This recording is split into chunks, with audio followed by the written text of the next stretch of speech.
south side park? Yeah, it's like 5 hours. That's where we were with the dog. We, Are you ready, Angela? when I was done. Let me get it going. Okay. Did you go to the fishing fund Saturday? Looks like Caleb from Recording Lake, in progress. and we have a lot of fun here tonight, so we'll go ahead and get this going, and hopefully it'll show up soon.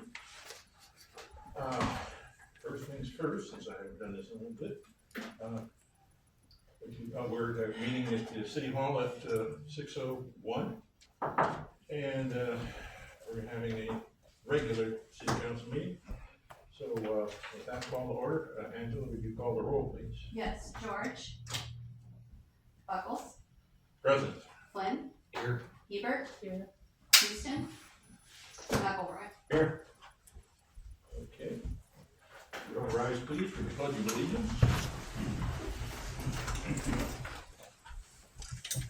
I pledge allegiance to the flag of the United States of America and to the republic for which it stands, one nation, under God, indivisible, with liberty and justice for all. Do we have any additions or deletions to the agenda?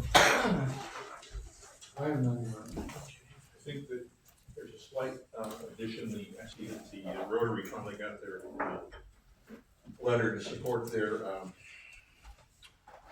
grant request. I think I saw that on everybody's. Yeah. Okay. Nothing else. So, read this aloud. This is the public comment period on Your microphone. Oh, shame on you. No, I'm not everybody here, but okay, the public comment portion of the agenda is the opportunity for the council to listen to the public, but not for dialogue. The public is allowed up to 3 minutes to present information relevant to the city. The topic issue brought up may be referred by the council to the city manager for inclusion on subsequent council agendas. Council has the discretion to ask questions after comments are concluded. Please note, complaints should first be addressed to the appropriate city department or the city manager prior to directly addressing the council. So it looks like I have 2 public comment forms. So Dorothy, come on up. Is that microphone on? It is very good. I see a light. Whenever you guys cleared out the place on Blair Street, that was so rat filled that now all those rats have evacuated that place and have gone to my house and others around me. Whenever you evacuate this place, do you think that you could make sure that the rodents are killed first? Could that be part of an agenda point whenever you're evacuating somebody? I think we can take that to the city manager and we can make arrangements to have that done. And is there anything that you can do for me? Whereabouts on Blair Street?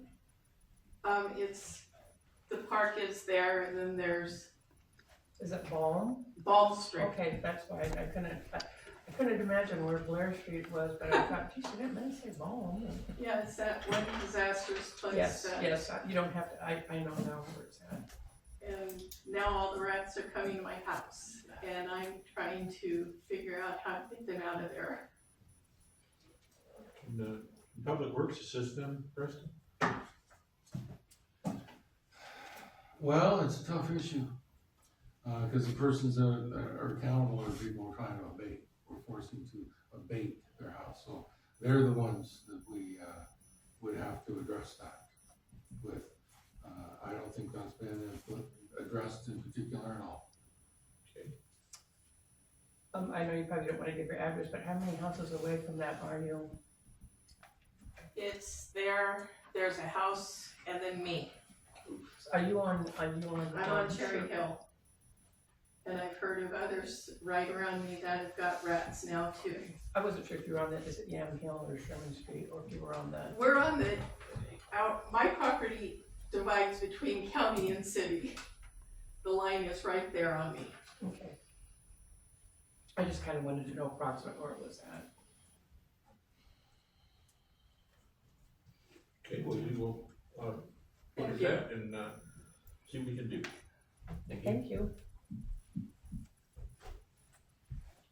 The next, comment comes from, Linda Hartel. You were here before? Go I ahead. was. I was here last month and I was asking for speed bumps. And I thought this was a city council. And I thought that with city council, you came together, you discussed it, you made a decision. I was shot down by one individual. And he said absolutely no speed bumps. And I don't think my understanding of, I thought that's what you guys came to here to work together instead of one person making a statement, no, we're not having speed bumps.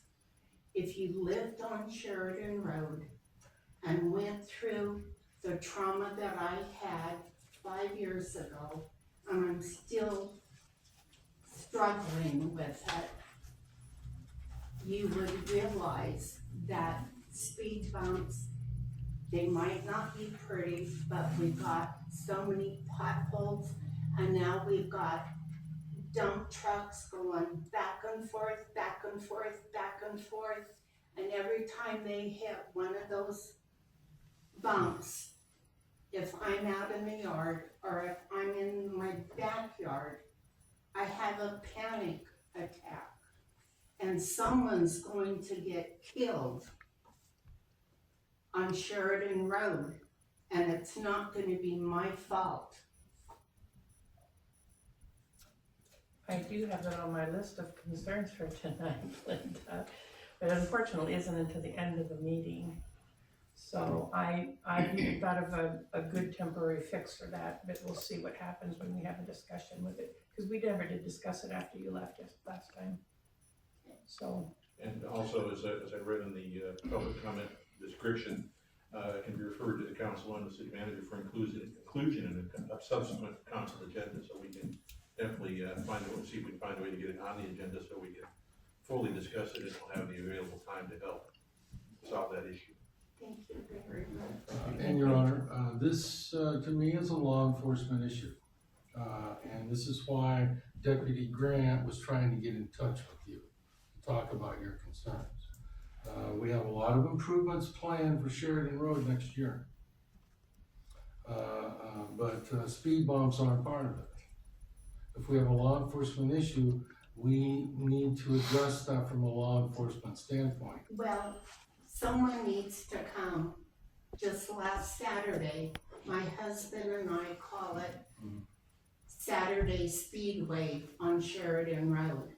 Because you've got cars and you've got, I don't know, two-wheeler with no helmets, just zipping up and down the road. And like I said, someone's going to get killed. Someone's going to get killed.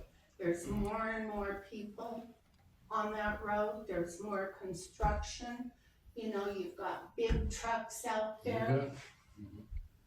And Right, I encourage you to talk to one of our law enforcement here tonight. We have the sheriff and others here. And they provide the law enforcement for this community. I seriously would like you to talk to one of them. I will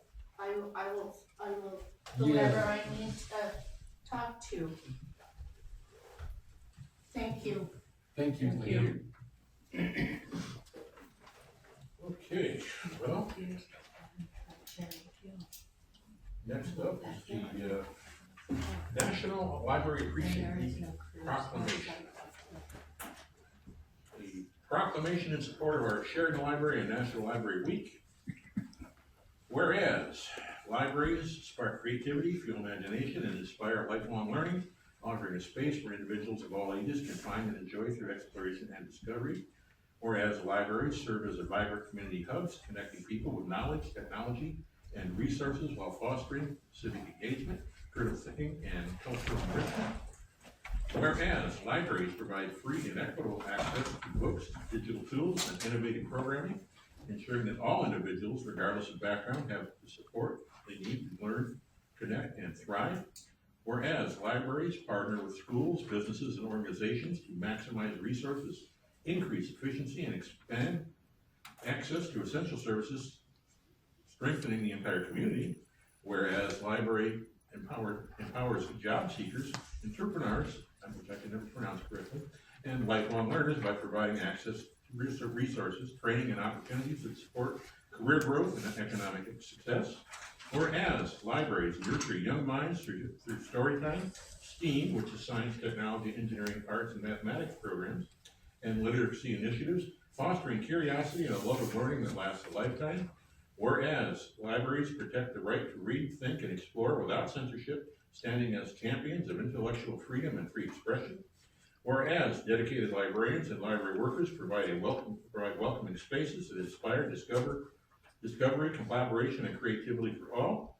Whereas librarians across the country are joining together to celebrate National Library Week under the theme, Find Your Joy. Well, I'm not Kale, so I, James R. Buckles, the president of the Sheridan Council, do hereby proclaim the week of April 19th through the 25th, 2026 as the National Library Week. I encourage all residents to celebrate and participate in events this week at our Sheridan Library. And there is a page right next that shows all the things that are coming up in the library this week. And although much later on there will be a library report, throughout the past several months I've been commenting on the success of the library and their programs, the amount of people that are using the library. I think it is an important resource for the city and it is appreciated. And I know that Glenn does a lot of hard work over there to make it right, and it's very appreciated. So, happy Library Week. Your Honor, can I bring your attention to the activities and the packets that are Certainly. listed here for this week at our library? Gwen, our librarian, is here to speak a little bit to that, but Library director.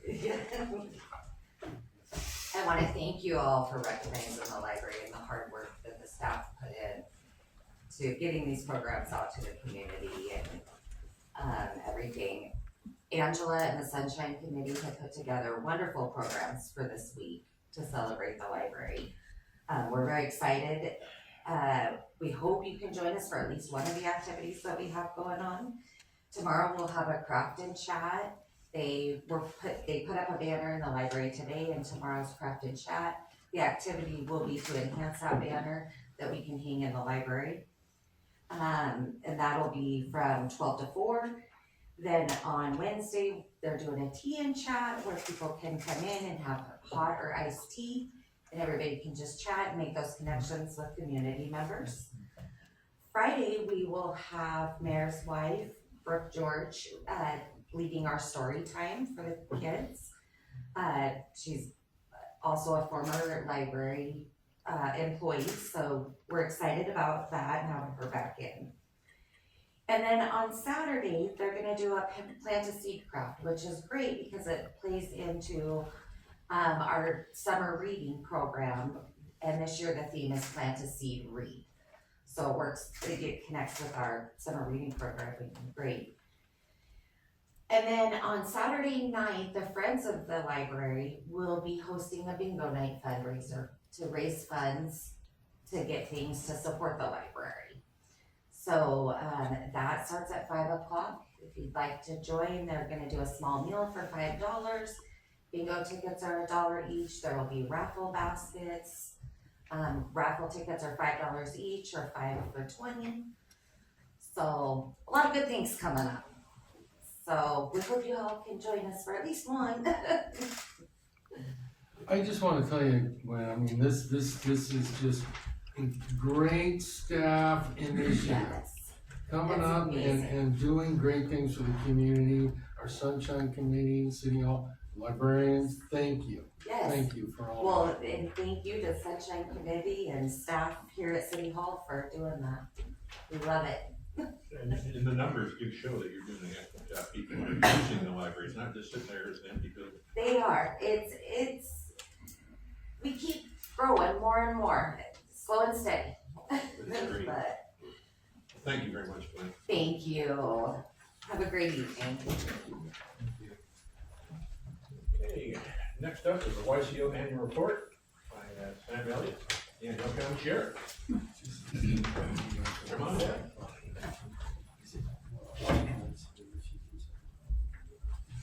Mr. President, thank you, and the rest of the council, appreciate the opportunity to come and give you the annual report on the activity for the prior contracted period from July 1 of 2024 through June 30 of 2025.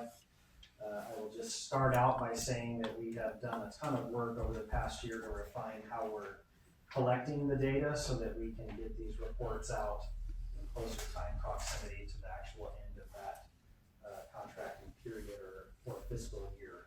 So I believe you all should have received the packet of information that I'm going to go over, and I don't want to go over every single data point, just want to call out some things that stand out to me, and certainly take any questions that you all may have with respect to your contract with the Sheriff's Office for policing services. So you can see year over year, the last 3 years, the population has increased a little bit here in the city of Sheridan, and the calls for service have actually decreased a little bit over the past couple of years.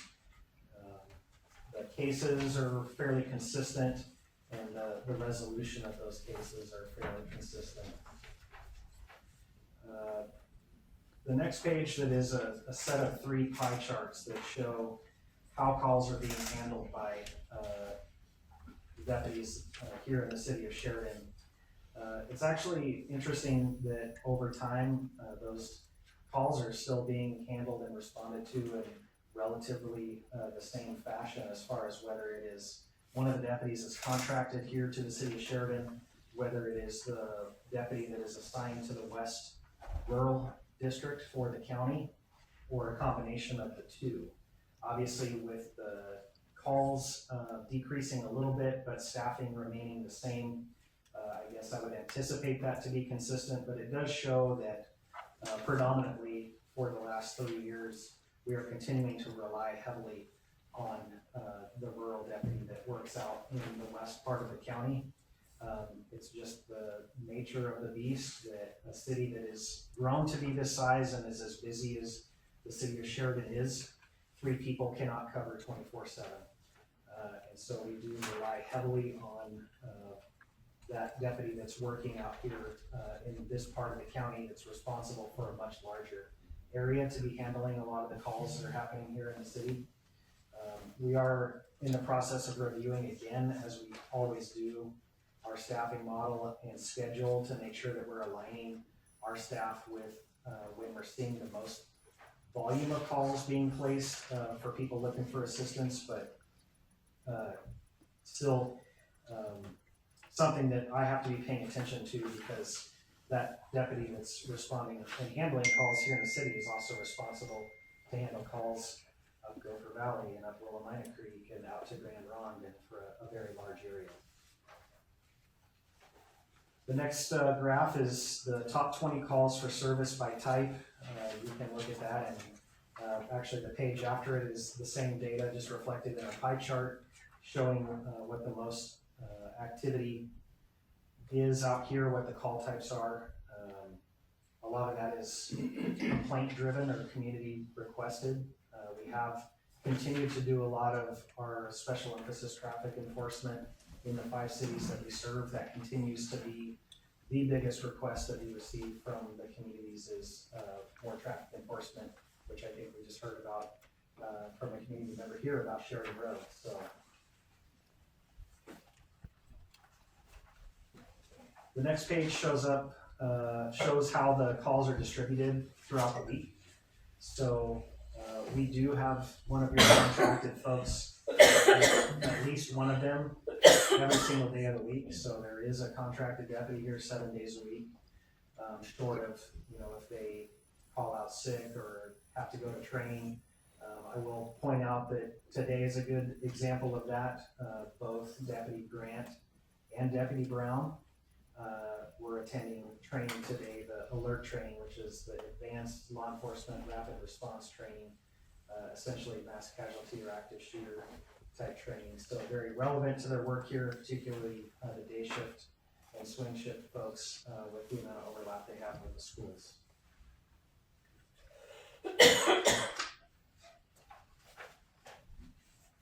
The next page is all cases by uniform crime reporting type. So this is just the aggregate of the entire year. You guys get these stats every month when you see our activity reporting, so you can see what we are reporting to the FBI for the crime types that are occurring out here.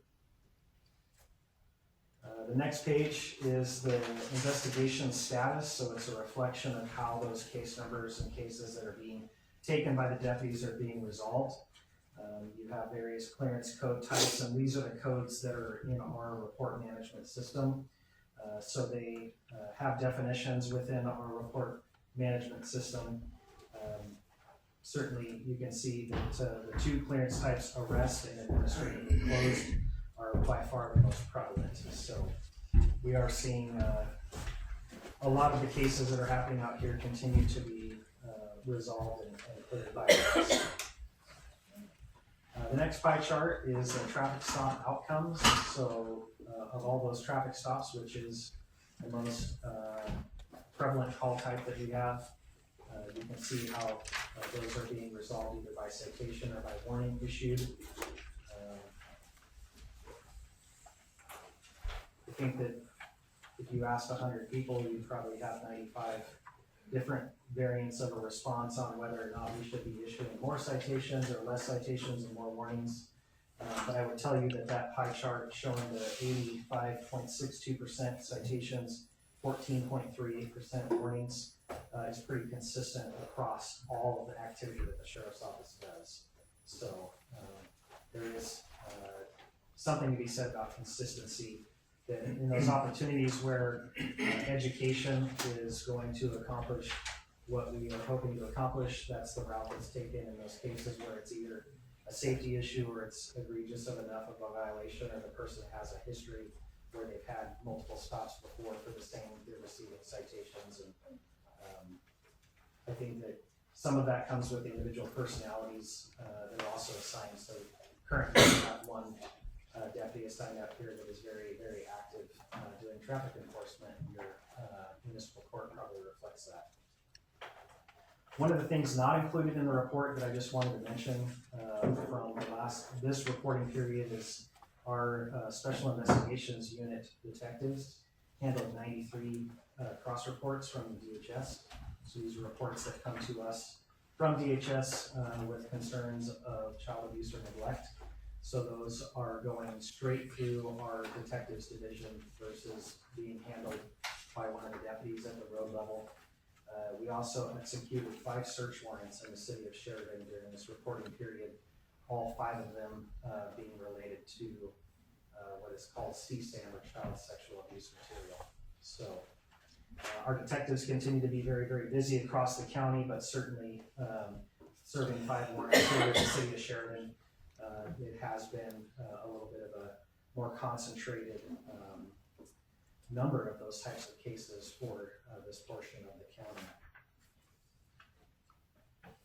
Any questions from any of you for me? I do have Under Sheriff Dowdle here with me tonight, so certainly if I don't know the answer, he can provide the answer. Yes, sir. It's not so much as a question, but you folks have been doing a great job getting us the information about what you do. I don't follow Facebook, but if you glance on Facebook, you're gonna get negative comments. The police don't do it. But the statistics we've been getting from you show that you're helping the community and doing good work for us. And you've also expanded, showing us exactly what calls you're getting, whether a case was set up by that or not. I think it's outstanding. I'm a big advocate of what you folks do. And as far as traffic is concerned, I think 85% is fine. I have no issues with because a lot of times excuse me, you'll see, as a citizen, a traffic violation, well, there's nobody there, but hopefully you catch them eventually, because there is, in my opinion, a lot of speeding, and especially, I did mention on Sheridan Road, that it's kind of an open, they use it like a racetrack sometimes, which is unfortunate.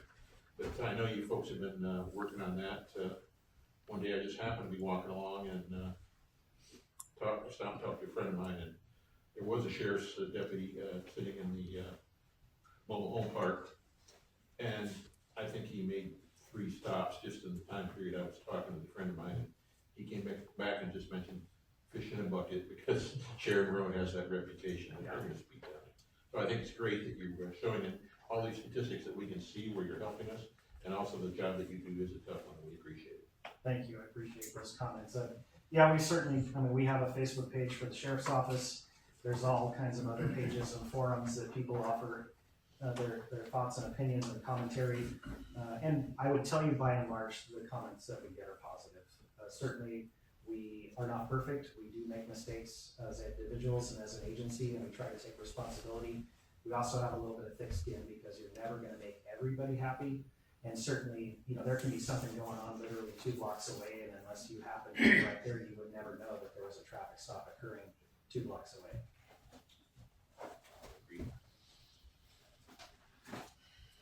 Any other questions for the sheriff? I had a question. I'm not sure if you can speak on any sort of active cases or anything, but I know so the Yamhill County has a narcotics team. I'm not sure if you can talk if there's any active investigations or any success here in Sheridan that team has had. Just because I know that there's definitely a perception that there's and I would agree to some extent that there is a drug problem here. I was wondering if you can speak on that at all. Yeah, I won't comment to specifics or ongoing cases, but I can tell you that our team, we stood it up in June of last year, so we've been right at the very end of this reporting period that the drug team became active. I would anticipate that when I'm in front of you reporting on the current fiscal year, that you're going to see some of that data reflected. They are very much engaged with what is going on down here in Sheridan. They do have active cases that they are working on right now here in the city of Sheridan, and they also have individuals that they have information that they're working to build cases on. So I would tell you that the timing of it just didn't line up with this reporting period, but absolutely the street crimes and narcotics team is very aware of some of the concerns, some of the problem houses that we get a lot of tips about and complaints about. You can leave anonymous tips for the team. You can find the tip line on our website. And so absolutely we are looking to address some of those concerns. I wasn't sure if that was mentioned or not. I got here late, but I just wanted to, because that was something new that I learned about, that there is like a dedicated narcotics team as part of the sheriff's office. So I just wanted to bring that up, because I'm not sure if people in town know that either. So I wanted to make a note of that. So. Yeah, and I feel it worth mentioning, especially because of the connection and the proximity. We started that team up as just the sheriff's office. We started with 3 people, a sergeant and 2 detectives, just from the sheriff's office, to try to get a handle on the unfortunate circumstances of the number of overdose deaths that are occurring in Yamhill County. As with everything, that was not, I didn't get additional funding. I didn't get, new people. I took people that we already had and reassigned them from their existing job duties to make that a reality.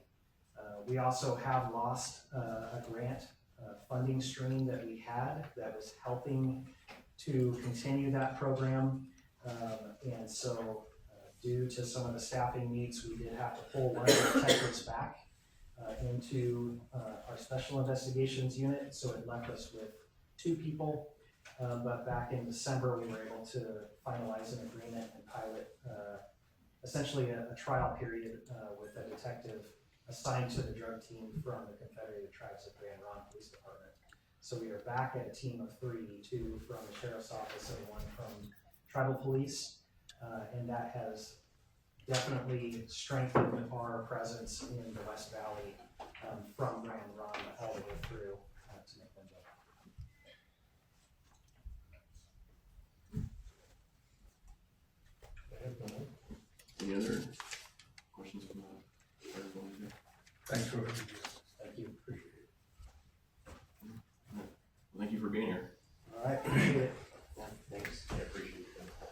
always happy to answer questions. You guys can email me or route them through Captain Whitlow, Sergeant Stoneberg, or Sheriff got it. Thank you.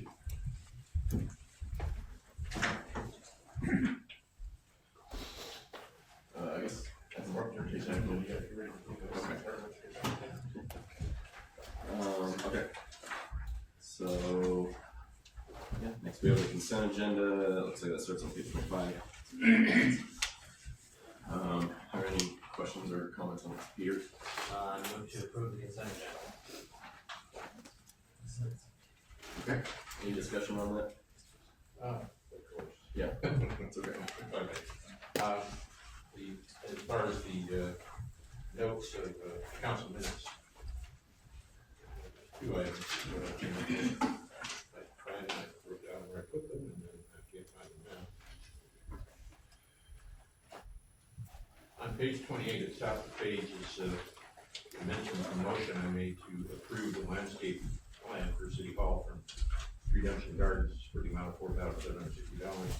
And it says, plus extra cost for 2 trees. And my actual motion was to pay, land to the city, to pay Redemption Gardens the amount of $4,760 and add extra cost for trees, but not to exceed $5,000. And I feel strongly that that's put in there that will not exceed $5,000. And that's the motion I made, and that's the motion that was passed. So I think it should be represented in the minutes. That was the large thing that I found in the minutes. So the other question I had was on the city council minutes for April 6th, 2026. Normally there's a nice little header that mentions the city of Sheridan and whatnot. And this time around there's no header, it's just council minutes. So I don't know if there's a rush or not, but this doesn't have the header in it.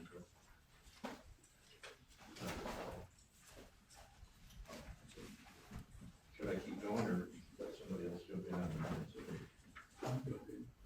Okay. I just have a question on the expense account. We have an awful lot of that I don't understand, internet services, and they're all different prices. I just don't understand. I thought, internet's internet, and you pay, each department sure is gonna have their own internet, but it ranges from $69 up to $100, $85 twice, $235. I just don't understand the costs that are required. And what page you on that? This is page 35 of 141. Yeah, Preston might be able to give a different answer, but from the little bit of internet research I've done, it seems like depending on where the city building is, depends on what internet provider you're gonna have. And then also depending on what speed you need there, like the library has, customers using those computers, they might need faster internet, but even, across the bridge, internet providers completely, different. At my house, I don't have access to what, I think, a sound. I don't have access to a sound on my side. I'm sorry. But over there on the cross, on the north side, they have a sound, and then also CenturyLink, but not CenturyLink's fiber internet. That's on my side. So it might also just depend on what part of the city they're in. But as far as the different providers go, but that would just be my just observation on that. But Preston might have more info. But go ahead. So these vendors, it is one vendor that's charging all these different costs. This is on Gotcha. page 35 of 141, and it's all down. And again, it ranges from 165, 253, 85, 100, 85. I don't know. It just, that makes sense to me, but I'm not saying it doesn't make sense. It just doesn't make sense to me. Well, that's broken down by the different funds. And I think the facilities, do have a lot to do with that. But you can see that it's broken down from general water, sewer accounts, and really do track by facility. So that's how it's broken down. The total cost of you know, almost $700 is broken out into those facilities. And they each correspond to a different fund. So it's one provider. Yes, I understand, yeah. We do also have CenturyLink and Hunter though. Yes, we have more than one provider. Yeah, I see. I think, following up on what Denny just said, I think it would be a good idea just for the city. I know we've got a lot of stuff going on. Just take a look at this, because we don't really have the opportunity to interact with the individual providers. But if you could check and say, hey, why, what's the big bill? Oh, why are we, we also have, and I understand why it's a big bill, but we have $149 internet bill from Big Leaf Networks on page 35. It's our emergency internet, and I get that, but that's one more provider that we're working with. And Illyrica. yeah, and I was gonna say, Illyrica up on top of page 135, it's got internet water treatment, $69.99. So all of these different things. One thing I've kind of noticed in my work signing checks as well as looking through this is I think the city has a tendency to sign a contract and say, okay, we got the contract, we're good. And then you don't necessarily see what's going on with the contract. What I'm gonna jump to next, if I may, is, where'd it go? Yeah, our camera provider. The camera costs are spread all over the place. We don't necessarily need to know what they are, but it's on page 37 where Delays Land and Financial Services charges us, there's 5 different rates for security cameras there. And then, it might be the same cameras, only in a different month. That's impressing me, but if you go to page 38, there are more charges from Delays Land and Financial that even if this is a different month, it should be the same from month to month, and yet they're not the same. I'm just gonna take a guess here that, contract 6031. It doesn't work there, but there are large charges on a couple cameras, not so much on others, and I get why that might be, but, there's several charges, and I have no idea how many cameras we've got, or why they would have such a wide range of, costs. It looks like for, if you're on page 38, it looks like we've got, oh, those are copies, sorry, so we've got one coming at, 2 charges coming out of the 10 account, and then one from 20 and one from 40, so I'm assuming it's getting broken up. Right, you see, it is, but if you look at, if you wanna, I didn't do the math, but, Quick Map says that that's, $775, about $900 worth of, camera cost for just, that one security camera 5 location, where it's 5 locations. We don't know where these things are, nor when they say 5, it's just, 500 security camera locations. We don't know how many security cameras they're talking about.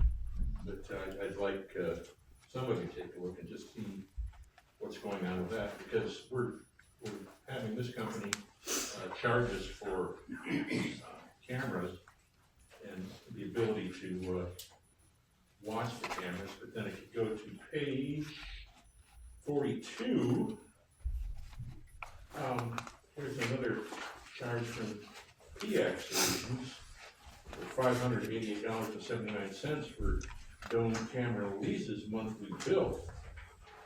Well, now we got 2 companies charging us a fair amount of money, and I have no way of figuring out why they're the way they are.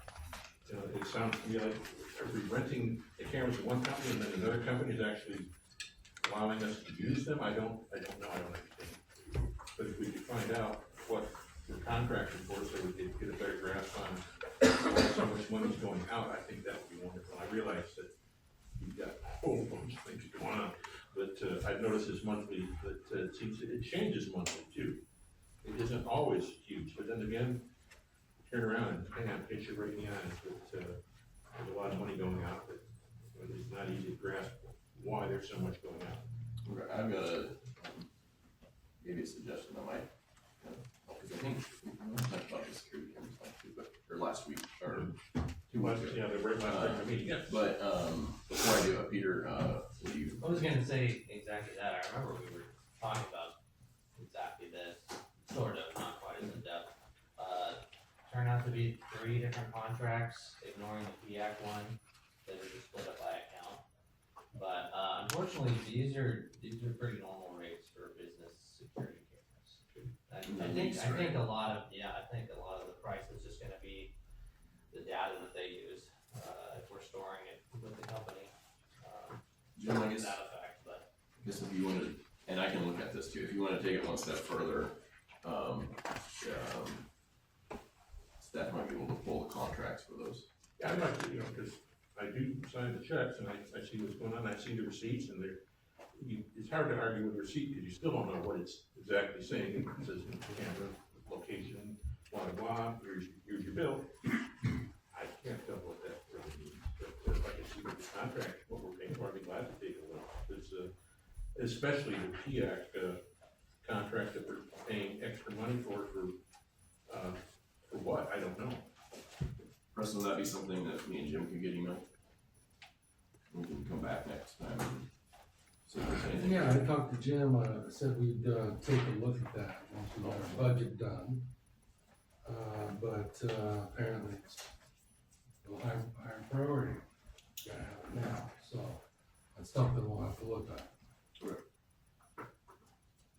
Yeah, so as long as, what I'm requesting is if we can, I know there's a lot going on, if we can get it in the queue at least to, have a look at, because there's a lot of stuff that goes by. Okay, that's the bill, but, lately, that one really stands out to me, like Peter said, that's an appropriate price. I have no issues with that, but I still can't tell just by looking at both the receipts and the bill, what exactly we're paying for. And I'd like to know. Is there any other discussion on the consent? Lucy, do you have? No, Okay. Procurement. Okay. Yeah. I'd like to, I don't know how this works, I'd like to, the motion was to pass the consent agenda. I would like to indicate that we've made changes in the, minutes and have it adjusted accordingly. How does that work? Peter, can you amend your motion to include the? Yes, I move to amend my motion, to include the changes we've all discussed. Is that right? Okay. All right. So unless there is any other discussion, then we can go and vote. Okay, seeing none. All right. All in favor? Okay, that passes. So now we are on to the appointment of 2 citizens for the budget committee. That starts on page 51. So I believe one is a reappointment.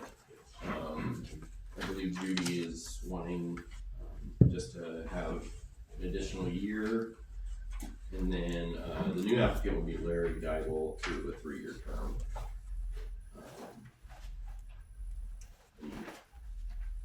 I know we all know Judy. When I worked at the Sheridan School District, Larry was a board member, so I gotta work with him in that regard. You know, as far as Judy, I have no issues with because she's a respected, experienced board member. As far as Larry Dye was concerned, you can see from his, attachments, he has probably more budget experience than any other citizens, on the budget committee, having worked with the school district for 23 years. And then also, he's still on the oversight committee for their, $12 million bond, so I think he's well attuned to budget items. Would be a definite plus for budget committee. Okay. So there is a suggested motion here. Somebody want, Peter, go ahead. I move to appoint the following to the Sheridan Budget Committee: Judy Adams to a 1-year term and expiring on December 31st, 2026, and Larry Geibel to a 3-year term and expiring on December 31st, 2028. Any other discussion on that? Okay, all in favor? Okay, that passes. Angela, do we happen to have an extra copy of the budget?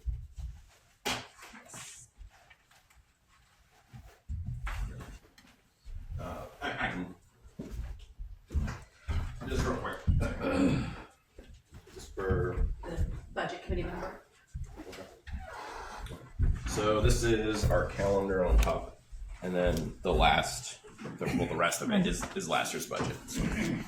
Yeah, so I want to do this, but I'll look at it. Okay. Okay, thanks. Yep. And Want to make sure you had it in case you didn't want to stay full. so Larry, make sure you put it on your calendar. April 30th. April 30th. Yeah, and make sure Judy knows too, Angela, that April 30th is our 6 o'clock. 6 o'clock, in this room, Perfect. And new budgets should be going out by the end of this week. by the end of this week, and they'll just get brought to your house. Okay, perfect. Thank you. Mm-hmm. Thank you. Thank you. Okay, so next up we have engineering services for CIP number 7. That's page 55.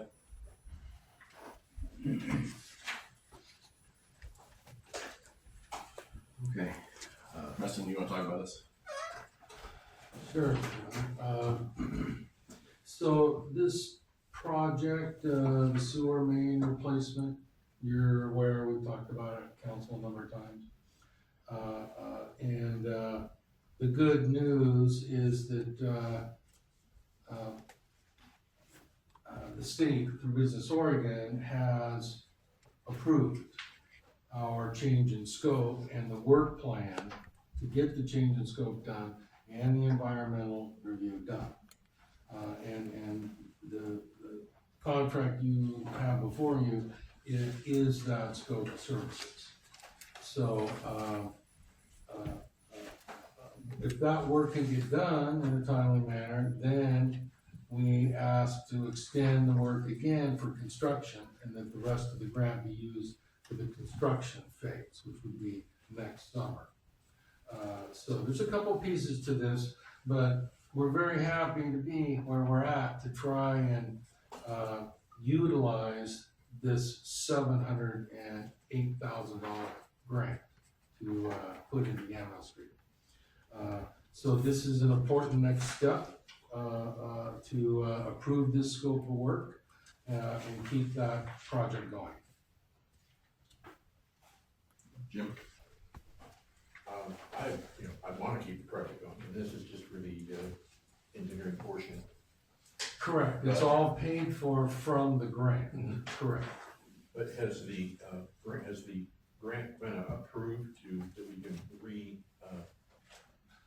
move the funds the way you know, instead of, because we're not replacing this, so now we're slip lining, correct? Correct, that's the change in scope. So, has that been approved yet? And the reason, my whole point would be that if we, approve $46,000 to have the engineering done, and then they say, no, we're not gonna give you that money to work on it. And we just shot I $46,000. suppose there's a chance of that, happening, but, this work that you're approving with this contract gets that change done.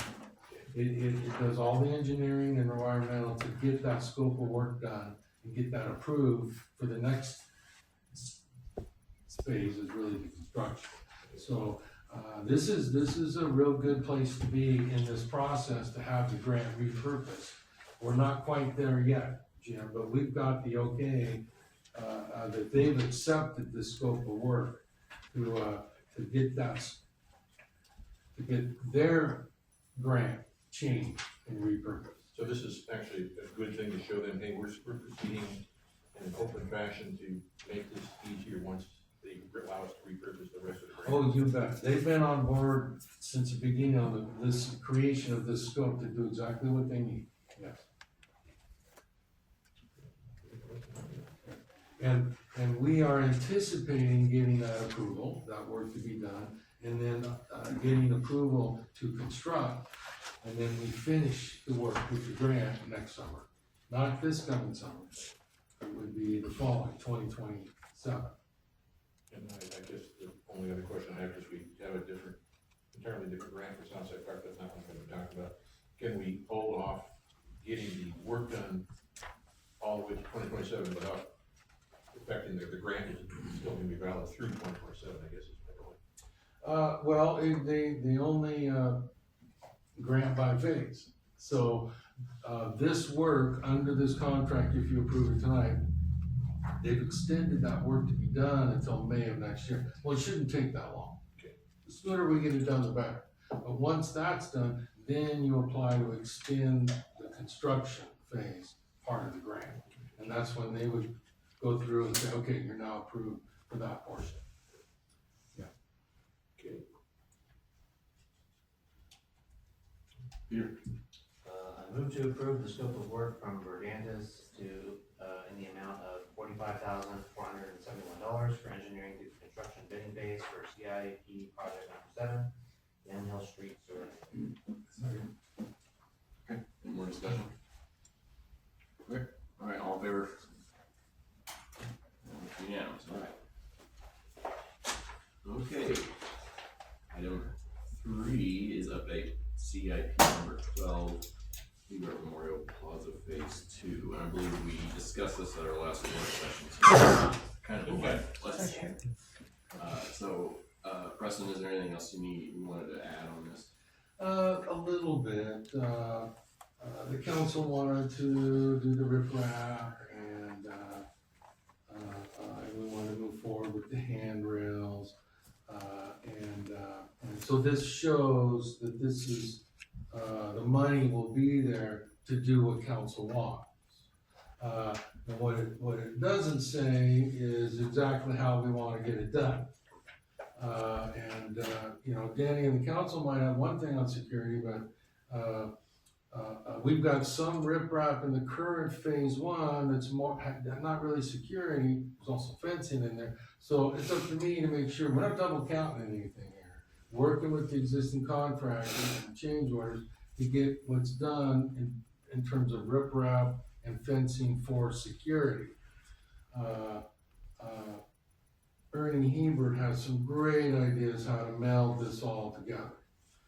And he's worked with Tim, our former city engineer, and Kai on this. They have an excellent idea how to work that out. My job is to ensure that the contractor knows exactly what we want.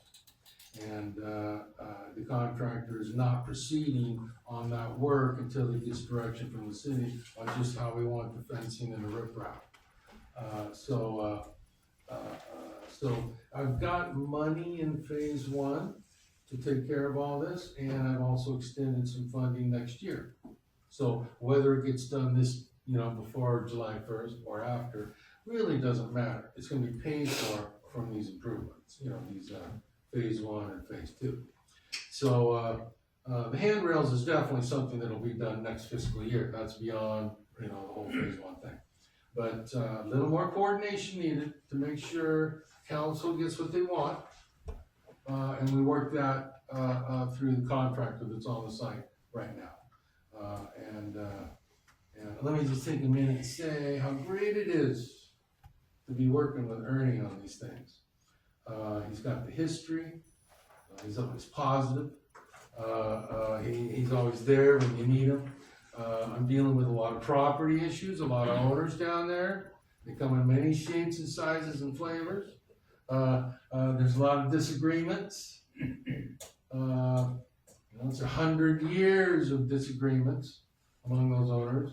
And it's not always friendly, but everybody likes Ernie. Everybody likes talking to Ernie and he's great. And that's why we're gonna get it done. We're gonna get all the property issues squared away so that we can do phase 3, the Morgan Street parking lot. It won't be until the last fiscal year, 3 years, fiscal year, our last fiscal year. But that can be explained more in our budget presentation. But, so a little more coordination needed because council wants more security issues done. Ernie's even talked to the county, like it, about some security issues under the bridge. So we got a good plan, and I want to make sure that council's happy with that. We can't delay the contractor unduly, or we're going to pay for it. So yeah, that all has to happen in due time, and Ernie's helping, and it's great working with Ernie. So that's all I had to say about it. Yeah, you're not really buying a plan, you're making sure the money's there. Tonight, okay? Peter, Move to approve CIP project number 12 for Memorial Plaza Phase 2 and establish a new budget at $142,314.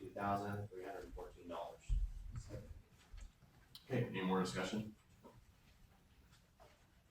You guys are making the moves. All right, all in favor? Okay, that's unanimous. Okay. Next, we have item 4, page 65. Is the sole source procurement of GSI water solutions.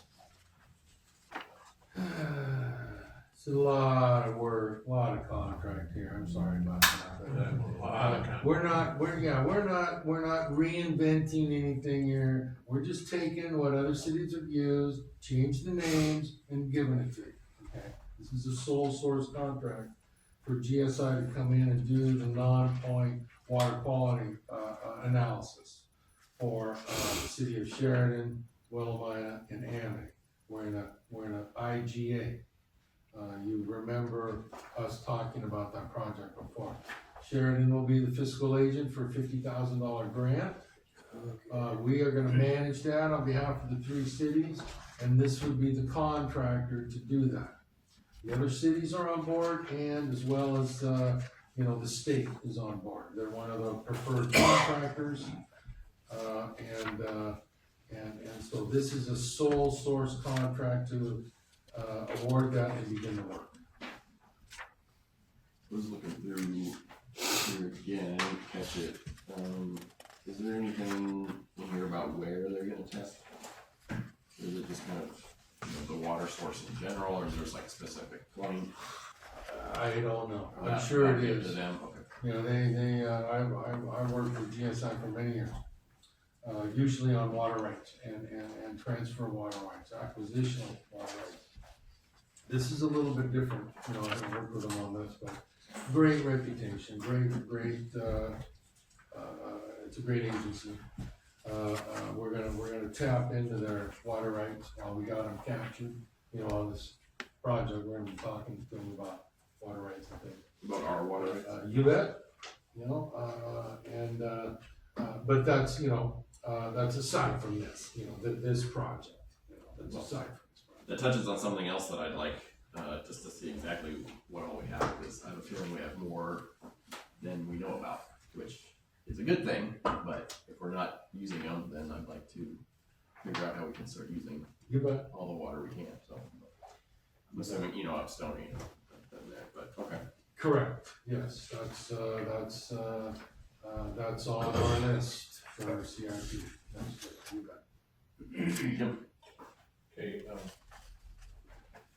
this is for the drinking water source protection grant, and we're spending it with Willamina and Amity, but we're gonna control the funds to have this very large contract work out.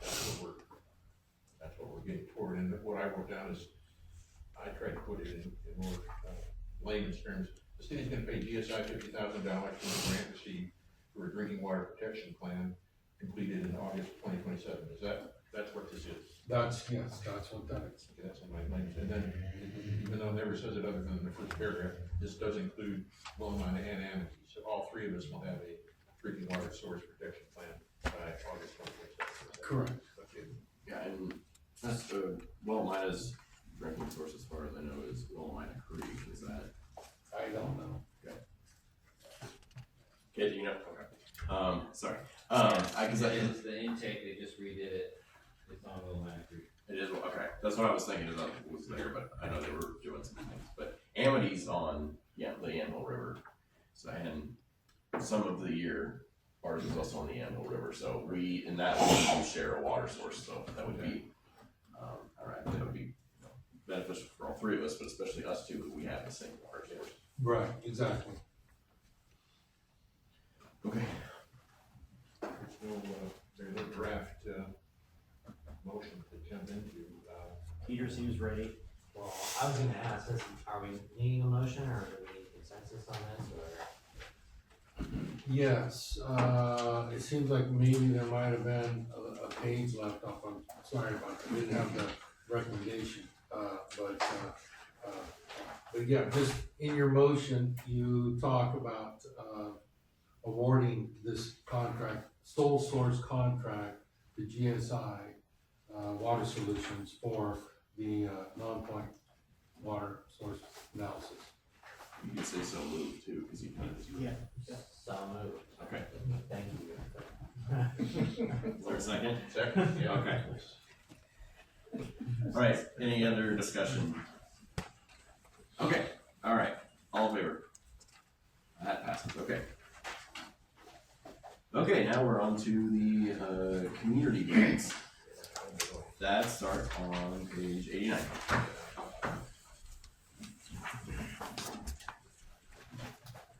Peter. I feel like this bears repeating, and I'll probably say it every time, but, I don't think there's anyone on this list that's undeserving. The best situation I could figure personally was perhaps, awarding, 6 of the 7 equally for 416, so that's pretty close to 500. And leaving out, the Rotary's request, simply because it's for turning the tennis courts into pickleball courts, which would be nice, but I think it's sort of a lower priority than one of the other things here. Danny. I have, something like this, but I have issues with the Sheridan High School volleyball.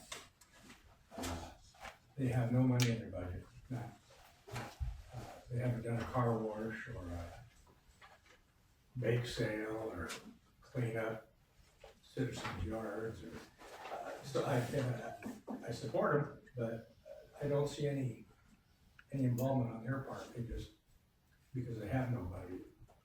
I'd like to see them maybe get out, try to raise some money and come back again next time and show us what they've done.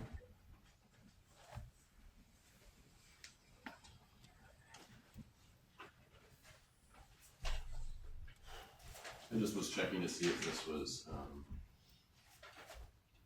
school or like one of the non-profit. Here. In their, where is it? Page, probably. Yeah, in their added sheet, the 500 is actually a small portion of the equipment they're intending to buy. So it looks like they are seeking out other sources. Besides that, I do sort of wish this were just budgeted from the school, or there was like a standard fundraising thing in place. Because this is, school sports is sort of a necessary thing. If we're funding the volleyball team, I'd sort of be wondering why we weren't funding every team. So I would want, if we were looking to eliminate 2, I think that would be a nice second thing to do. But Well, as everybody's deserving, I also had thinking the school budget for the volleyball team, although, you're right, sports are very important, but they have till next fall, and don't we have another grant session coming up? Or, Summer. Before the end of the fiscal year. and also, I don't know what the school budget says exactly, and or what fundraisers they could do during the summer to help that out. The other one I didn't quite understand was the Christmas committee. It says garland and poles, and I was thinking garland and poles for $500. I didn't quite get that one, but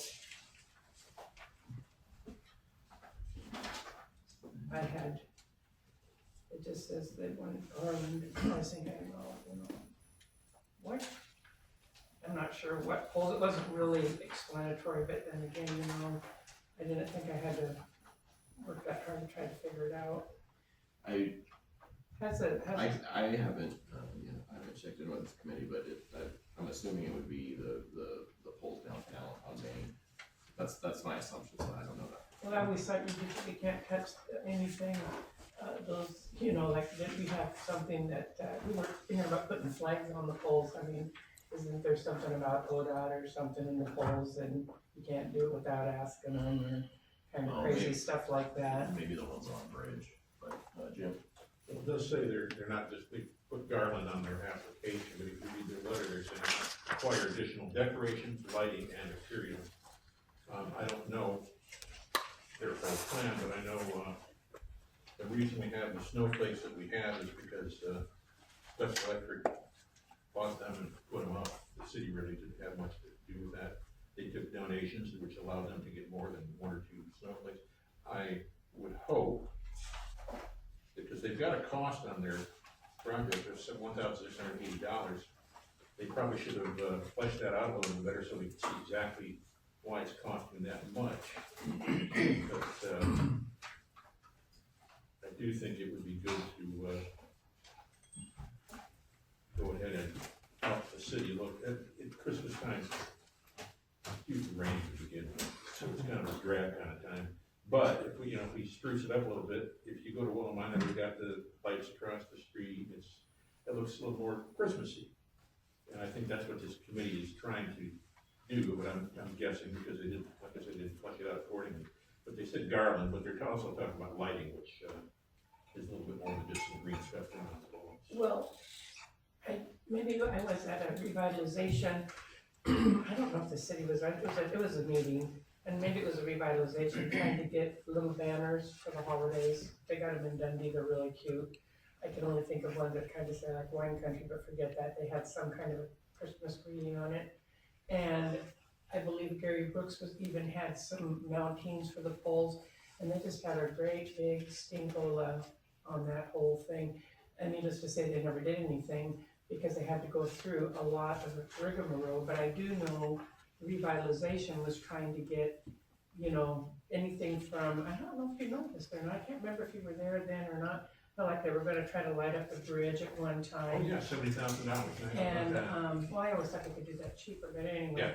Yeah. You know, there was some banners that they wanted to have mounted. They also thought they could put the kids' graduating picture, you know, interchange them out. But there was just a big fiasco going on in regards to that whole, and needless to say, they never did any of those things. Oh, I was part of the revitalization when they tried to get the snowflakes that we have now, and then we found out that basically the rigmarole you're talking about is we gotta get permission from the PGE to use those poles. Yeah, is that what it is, PG? And PGE said to stop putting up the snowflakes. They said, sure, it's Christmas, put them up. So it takes an effort to get that done. I don't know what the revitalization movement did. I wasn't involved in that process. But I do know that we had older Christmas lights, et cetera, that we sold, they sold to try and get more money for new decorations. Unfortunately, that didn't work out, but the sale went through when the money is gone. So, but in this case, we've got a whole different committee that's not going through the revitalization movement. This is going through the Chamber of Commerce Christmas Committee. So I would assume they're very above board and have a plan that if they've already got a figure of $1,670 to come through. So I make that $680. I should not assume, but I'm making an assumption that they have something lined up and that $500 is just a portion that will help them get to their total. I don't know if this is helpful or not, but I think the poles on Main, the green ones, the new ones, I'm not sure if you can mount anything on those, or if you can, it's a little different than what we currently have. The garland could be maybe running across like Willamina does. I think they said they're gonna use it to wrap the poles, but I just know the more Christmas decorations I think is something that at least I've heard people talk about that they wish there was more. So I think this one would be a good, benefit for the whole town. But I mean, it would be nice to know exactly, more detail on exactly what's going to, but it's up to us. We want to grant this amount to this nonprofit, and then what they purchase with it, we just have to, the best faith thing that they're going to do. Or, but then again, we could use the same reasoning as, we're discussing maybe not, volleyball, $500 because they have time to, you know, try and earn some money and then come to us the next cycle. Well, Christmas isn't until December, so the Christmas committee could also, pass on this cycle and, come back next time with a better explanation of what exactly they want to do. Yeah. Okay. My hands are. So, yes, it's the three hands, so, as a matter of fact, the revitalization was looking at, soliciting or trying to get new members. Maybe the Christmas committee would have time to meet with the revitalization, because they were coming up with some ideas for Christmas also. Maybe they could get together and make a joint venture, you know, in the next grant session. Would you be okay trying to connect those two? Cause I think it would be TK and then I think this person has their, I don't recognize them, but if it's a, you know, something, I'm assuming Matt has something to do with this group. Because So- I do know that TK was trying to get more people to join the revitalization, and I thought, I was just thinking just now, that would be a great opportunity for the people in the community to meet each other and work towards a common interest, to do something for the community. So does somebody have a suggested allocation? Well, We can, one last thing, I'm not gonna make it, I'm not adamant about it, but I do think, so if we, in theory, pare down the reasoning for, not passing along to, the, requesting, grant requests, the Sheridan Rotary's request for $500 to repurpose, or not repurpose, but to, get the, pickleball courts in work as opposed to the, underutilized tennis courts, which I don't even know, I've never seen anybody play tennis there, honestly, but, so we can leave that in and we still, reach our $2,500 goal, and these, Sheridan High School volleyball and the Christmas committee can come back to us and say, hey, we have, you know, something going on, we just didn't maybe word it correctly, so. That's my suggestion, is to go ahead and include the Rotary, and that would still keep us, $6 under the 2,500. Your Honor, I guess I should mention, Sandy Davis and I met with the Christmas committee. Wonderful ladies, very positive, want to do more decoration. And there was discussion about different, you know, some private places, this, that, different places for events and stuff, and, the idea of, our streetscapes come up, and, my thought on all of that was that, the city should be purchasing, decorations that'll go in the right of way, things like garland. This is what I've done in another city, they turn out wonderful. Easy to install and they look great. And PGE has approved them. I've already talked to PGE. Did I get an answer? No. But you know, this is just kinda how it is, working with the utilities all. And believe me, PGE is my favorite of all the utilities, but, I would say our water department is my favorite of all the utilities. well, they're not. private They're not a utilities. franchise, but, yeah, these, so these, garlands is a great idea. And if that's what the idea, I was kind of surprised to see this request, but, I think it tells me they really like that idea. But, if we're gonna get garland, the city should pay for that. We have the money to promote community events and to enhance it. They should be working on raising money for other things, not streetscapes or decorating City Hall or the library. You know, we should be funding that. And as staff, we're planning on having more decorations at the library and City Hall, and I was also planning on doing more on the streetscapes. That's something I don't know if you need my support to go after that, but that's something I've wanted, you know, to see here in town. I think Then that'd be a great first then step. all you need to do is to say, continue working with those folks and do that. Don't award this grant, we're gonna pay for it. Okay. that's the decision, that's the, they can work on other fundraisers. That kinda helps with the decision. Thank you. I have a question for Lucy, because I know she'll have the answer. The large wreaths that were put in down at Marianne took them.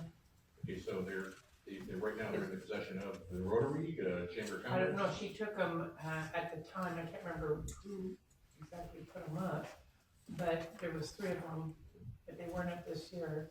They weren't, I did not know that, sorry. I don't think they were, but she took them, I don't know where she put them. I think Rotary again. Yeah, I bet she was the last, I'll ask her. yeah, when they took them down, that's where she would know whether they were up. Wasn't there some, I'm not trying to be bitchy, but wasn't there some problem with storage? Because we had them in our garage for a couple of weeks because there was no other place, and then I don't know where they went from there. I don't know, I went and bought them, I knew and that. then I That's why had knew them, they that. got put up, and then after that, it was, somebody else took on, afterwards, after it was over. Okay, so it's possible that the Christmas committee, working under the chamber where Mary Ann is, that they have access to the wreaths as well, just a guess, but. So there might be some wreaths out there that we don't even know about, or they don't even know about. They may not know about it, but they're out there somewhere because they're, I do remember, since you purchased them, they weren't cheap. no, they weren't cheap, but they were nice. Yeah, they were. So, sorry. So that's a good point to bring up, because I did think about it, and then it lost my mind at Christmas time. But regardless, I think we're getting a little off track. It sounds to me like, what we discussed is the Sheridan High School volleyball can come back once they show a little more initiative on getting their own money. The Christmas committee is, gonna be taken care of for their darling, and the other 5 should qualify under the $2,500 they have available, except it only has to be 494, which are just United of the West Valley, unless you wanna give them an extra $6. We may have to word that differently, but was that a motion or you just? That was what I'm just making That was sure. a pre-motion. That was a pre-motion, just to have somebody in their head, is that what we came up with? I think so. I would just, Go ahead, yeah, go ahead. I would just say that in support of the volleyball team, they are active in the community. And I don't concede, they're saying that they will be seeking more funds, they're seeking that out, and we are just one of many. So I think didn't sound like maybe what was being communicated, so. I don't see any reason to leave them out, but if everybody else wants to leave them out, that's fine with me. All right, Peter.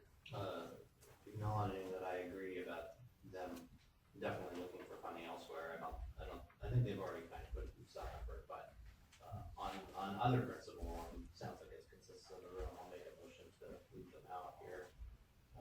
So, move to award the Sheridan Community Grant, to the following recipients in the amounts of $500 each.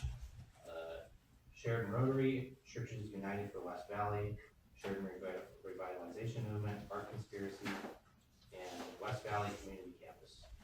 Second. Third. Okay.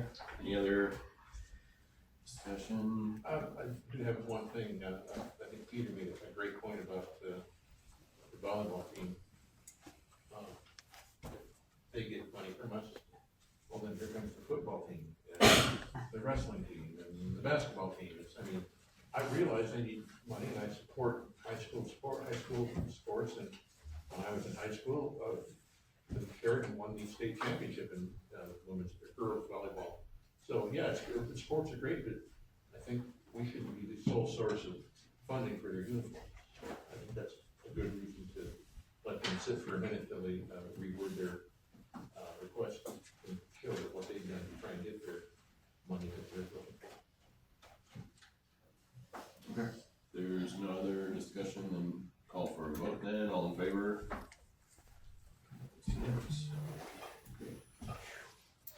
And Your Honor, we'll communicate to the Christmas committee that, they can, maybe come back with another program or something, but we're gonna take care of the right way.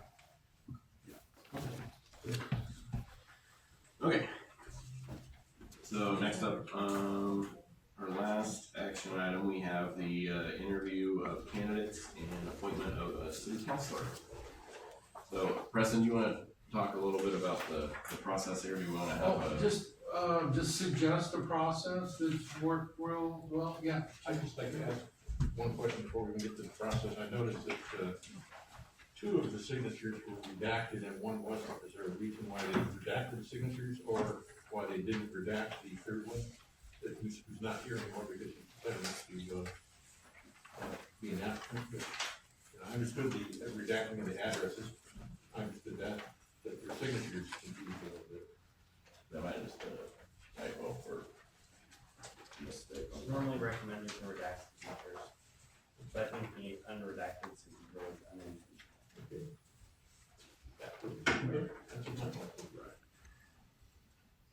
Okay, now, I'm sorry, Kristen, I didn't mean to cut you off at that one.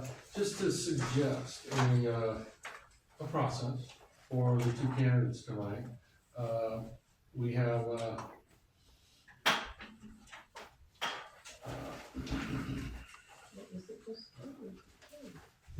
There's two, so there were Julianne. three, and withdrew her application, her for consideration, yeah, so those, so there's, yeah, so there's two, So we have we've Larry. got, yeah, we've got Larry and Julianne here. Maybe you can, both come up here. Can we have both of you come up and sit at the table here? And that way you can, everybody can see you real good and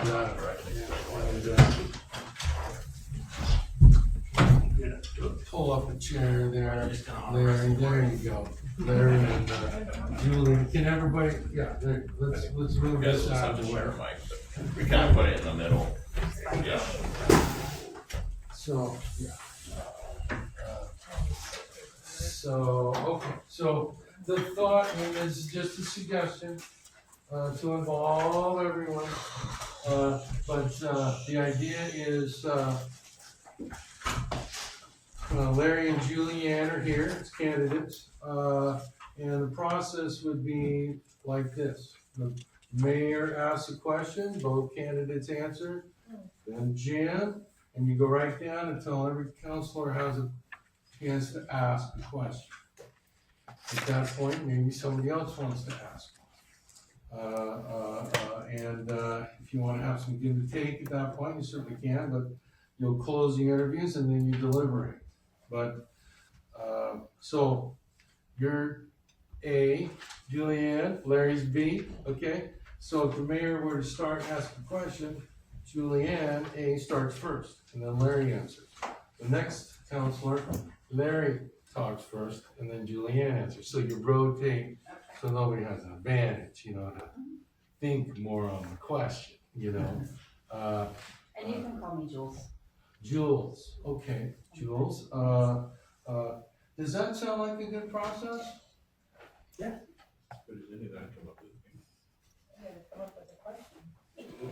Yeah, and if anybody needs help with a question, I have it too, so I can share, so. So you two kind of, you know what order, you'll go first, and then Larry, and then you just switch each time, so, if that's the way you wanna go about it, then you're on the spot there, you're all right.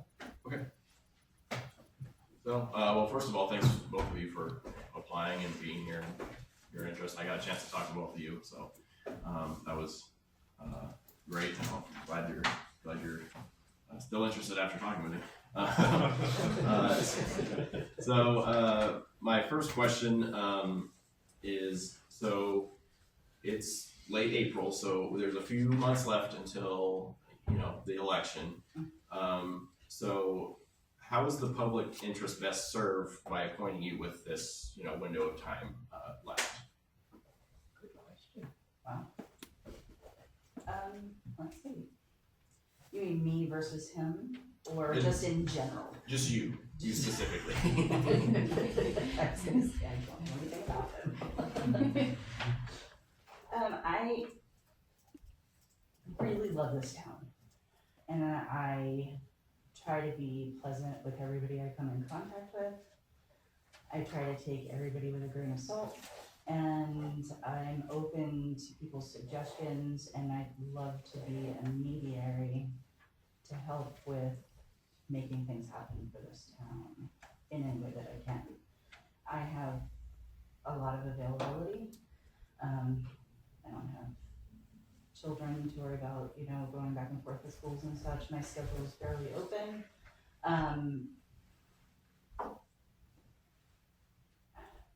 I may not have had a position like this before, but I'm open to learning. I'm open to taking on the responsibility, and I'm open to trying to help in any way that I can with the town. Larry, I can restate the question if you want, or? You want the same question? Yep. Okay. Well, I've lived in this area for 60 years, and I've seen it come and go, and I like the people in this town, and I take care of people in this town. I coached Little League for 20 years, all the kids around here, and I like to clean up the town, and I've taken care of cats. Angela knows that. And I've had the cat people come and trap cats and take care of it, clean up the city. Sheridan Road, I live on Sheridan Road, so that's a problem, you know. So I just like to be on the city council. I've been in the city for so long that I just wanted to apply for the city council. And I've taken care of people and took care of my father-in-law. He was 94 years old. I took care of him and everything else. And I just love the city. I've been here for so long. People come and go, and all the old timers pass away. So that's why I applied for the city council. Thank you. Thank you both. Jim, you got one? Yeah, I do. First of all, I'd like to, before I even ask my question, I'd like to say that, love of the city, I think, should be a requirement. I love the city, that's why I'm on the council, and I think I can fairly well speak for the rest of the council, that everyone has a heart for the city, because we live here and we want it to be better if we can, but at the very least, keep bad things. So that's, I'll get off my soapbox now, but I just wanted to say that I think, I love hearing that you both love the city. My question for you, Larry, and then over to her, is fairly simple, because you've seen how things work a little bit here. Have you had the opportunity to read the city charter or any of the minutes from our meetings, or watch any of our meetings? I would say attend, but you know, look behind you, there's no one here now, but a lot of people do watch online and or go to our website. No, what's the question? The question is, have you read the city charter? No, I haven't read the Okay. city Have charter. you read any of the minutes of our meetings or I past just meetings? sit down. You just give me them, I haven't before, no. Thank you. Jules? I've watched a few of the reruns of the meetings and found them informative.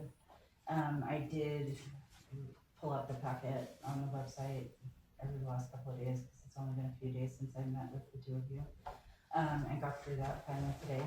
And I did read the charter. That was very, very specific with the degrees and locations, and I found it a little bit fascinating. Probably found it a little bit old too. Yes, Thank you. and repetitive. Oh, yeah. Peter? So, this, I know the decision to even apply doesn't come lightly, right? It's sort of the service position, right? So I was curious both, you know, what your motivation was for applying, and sort of if there was a specific event or situation that at least put it in your mind to apply in the first place. I am of the mindset, if I find there to be problems, I want to be part of the solution, not just sit around and complain. I saw that the position was open. I had wanted to apply for it and realized I'd missed the deadline. And then I heard through the grapevine that it was still available. so I came in and I applied. Not any one specific event. I've seen changes in the, 11, 12 years that I've lived here. I do find that there have been improvements in the town. We used to have one of the biggest drug dealers living next door to us. Fortunately, unfortunately for him, he has passed away and our neighborhood has changed a lot. But that doesn't mean that the whole town has improved. Some of it may have just shifted to different areas because I've seen some of the same people riding their bicycles around. And again, like I said, I want to be of service. I had said that to both Jim and Kale when I met with them. And if I'm gonna complain about things, I want to put forth an effort to make a change instead of just complaining. I don't feel that anybody has the right to, they have the right to complain and have opinions, but if you're not gonna do anything about it, then leave it at that and let it go. If you wanna be a productive member of society, great. If I can be a mediator for that, and some people aren't interested in sitting on a council, but they may wanna talk to their neighbor about something, great, I'll talk to whoever. So that isn't a problem. But that's why I chose. Hopefully that answers your question. Yeah, certainly. You want me to restate, Larry, or? Okay, now, I got development going behind my place, and I thought I'd get on the city council and see what, is going on, and get your input, what's going on in the city. And I've lived in the city so long, I've seen so much development going on, so much stuff going on, and I like the people, and I talk to people, and I go around and talk to people and see if they got any problems. I bring it to the city council and have them discuss what's going on. But things change. I've been here 60 years. Things has changed in this town. Businesses went out of business. There's a lot of empty buildings in the city. We need to do something to fill these empty buildings in this city. Get some businesses come in here and develop this city and have a better city and a better community. I like the community, I love the city, but I'm a well-minded bulldog, This is Sheridan, Spartan country. And I like Sheridan, I lived here for so long, this Sheridan's in my blood. My kids grew up here, and I just like to develop the city, get stronger, develop the streets, develop the schools, anything to go with the city. And I applied for it because I heard it was an opening, and I've got so much spare time on my hands, I'm retired, and I just wanted to have something to do and get involved in the city. And that's why I applied. Okay, thank you, I don't have a follow-up.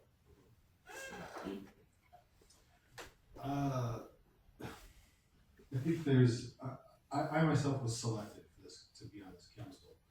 And I joined because I saw an issue that I thought needed to be fixed. So I really appreciate both of you coming here today. And I wanted to say that first of all.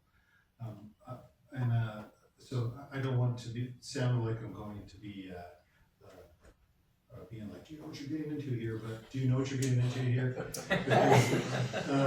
Because and it's kind of a twofold question, because we're just about to jump into the budget season, which is historically kind of chaotic, and it's hard to understand at first. It sounds like neither of you have experience with this sort of budget situation, which was very difficult for me to kind of jump into. So my question is kind of twofold, is one is, would you be comfortable jumping into that knowing that we're going into kind of a difficult time? And secondly is,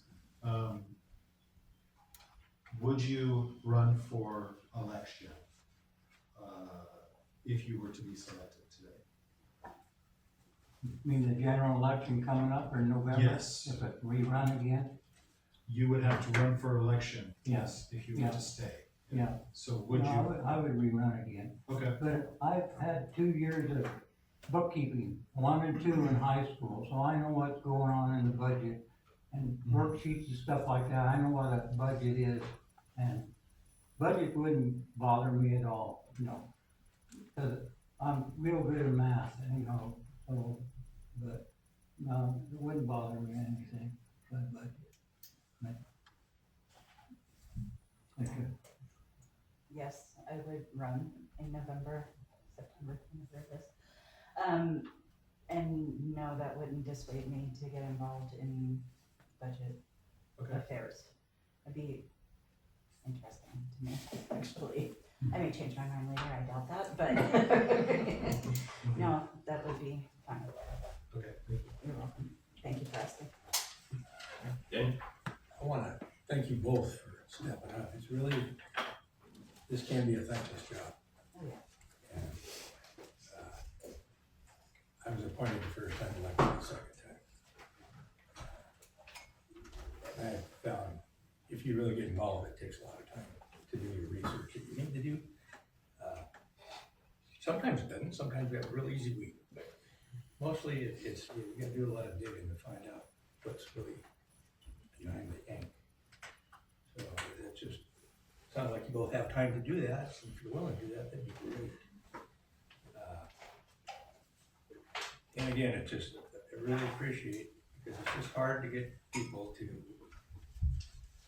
step up, volunteer, or try to run. And this is gonna be a short learning curve for you between now and November. So it's not gonna be easy. Things are gonna be happening fast because this is the budget year. So I hope that doesn't disappoint you.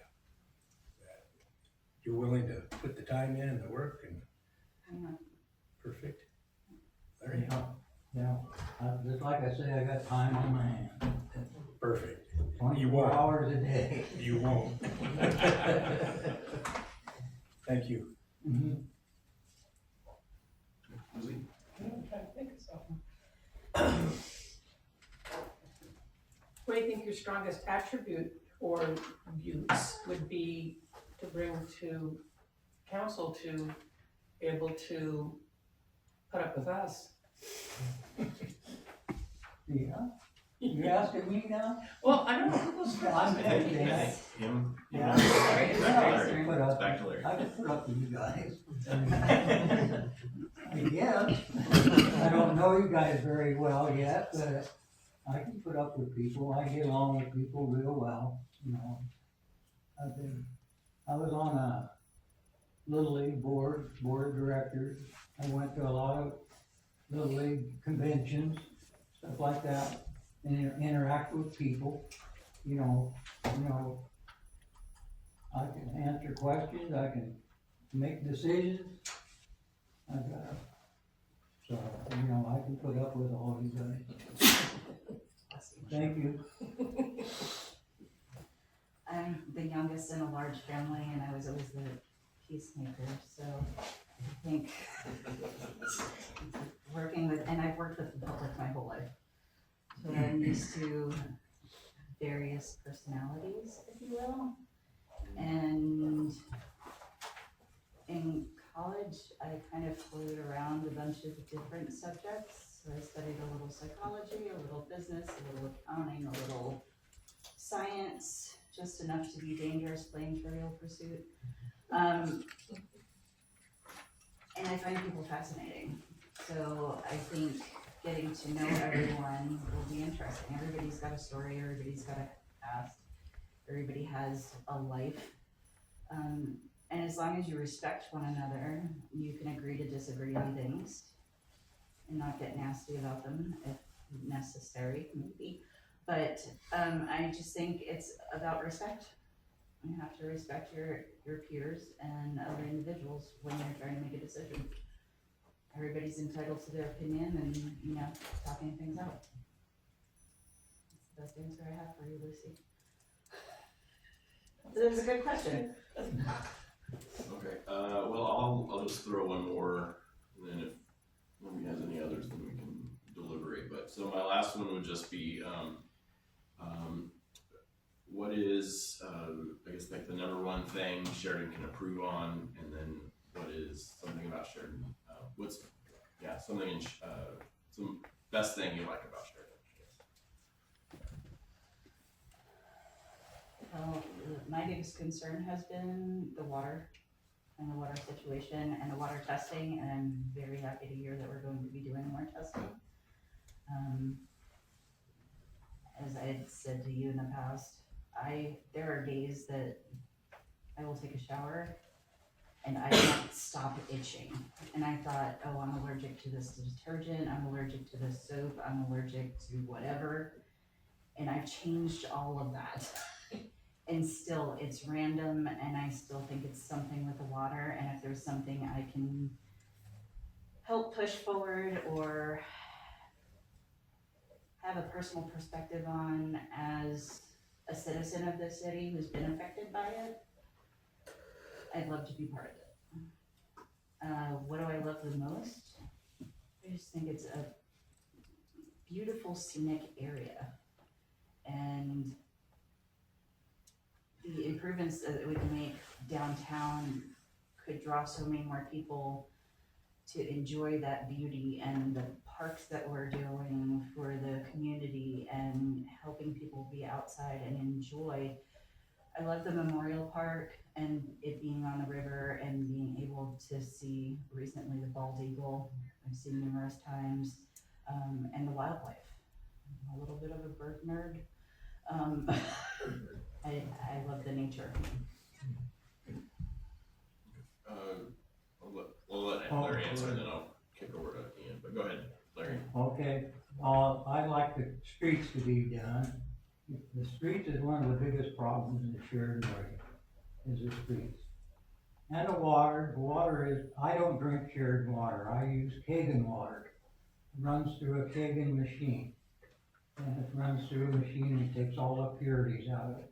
It uses city water, but it takes all the impurities out of the city water, and it's drinkable. Because I can smell city water. You just smell it. I don't know what's in it, but you just smell city water. But I like the way they're beautifying the city. They're redoing the ramps and stuff, but get it all done. I like the widen Sheridan Road, get it done, because that's a throughway street, because I go out it, come in it, and have stuff like that. And the parks, I coached Little League for 20 years, and have kept the Little League field up, had to work on it, and work on the playgrounds and stuff like that, help the kids out. And I love the city. I lived in it 60 years. I wouldn't be here if I didn't like the city, because I was gonna live in the country, but it taught me too much to develop my place on a property in the country, so I lived in the city. I raised my kids in the city. Both of them went to high school here, and so that's why I just love the city. Well, thank you both. Then Council. Ian, did you have okay. Okay, yeah, so if you want, you can go ahead and, I guess, sit right there. We're gonna be deliberating, or you can go, I mean, you're kind of where you were sitting, but you can go back to your seats and we'll deliberate, and then we'll have an answer. So, thank you. Yeah, welcome. You're writing that all down.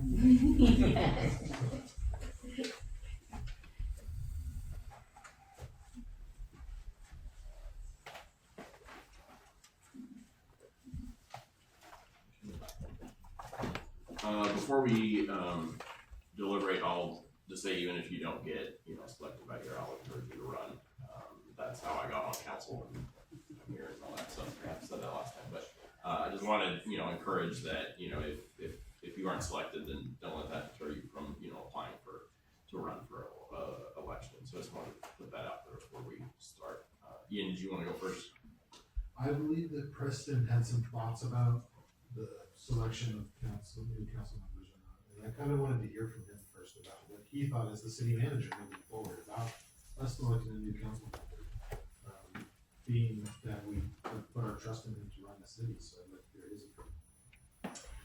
Well, thanks, Ian, but really my comments are really just process, just way we did it here, you know. I don't have any recommendation as far as choices, that's entirely, I mean, I You have folks. thoughts as to proceed maybe without selecting another. oh, well, that is a choice, you don't have to pick anybody, but you certainly can. The question you raised at first was nice, talks about the public interest served with only a few months left. What is the public interest served? No, I'm not gonna get into who. Sure. But, it's, you've got one vacancy right now. It's an opportunity for citizen leadership, is what it is. Beyond anything else, even who applied, doesn't matter. It is an opportunity for citizen leadership. And how that gets utilized by this person, either run again or not, or another position of leadership in the community. That's what this is. Okay. I just remember that you had kind of brought something up in the past, and maybe I'm misremembering it, but I thought it was worthy of maybe considering that as well, alongside the consideration of both of these funding choices. I don't have a particular opinion one way or another, to be honest.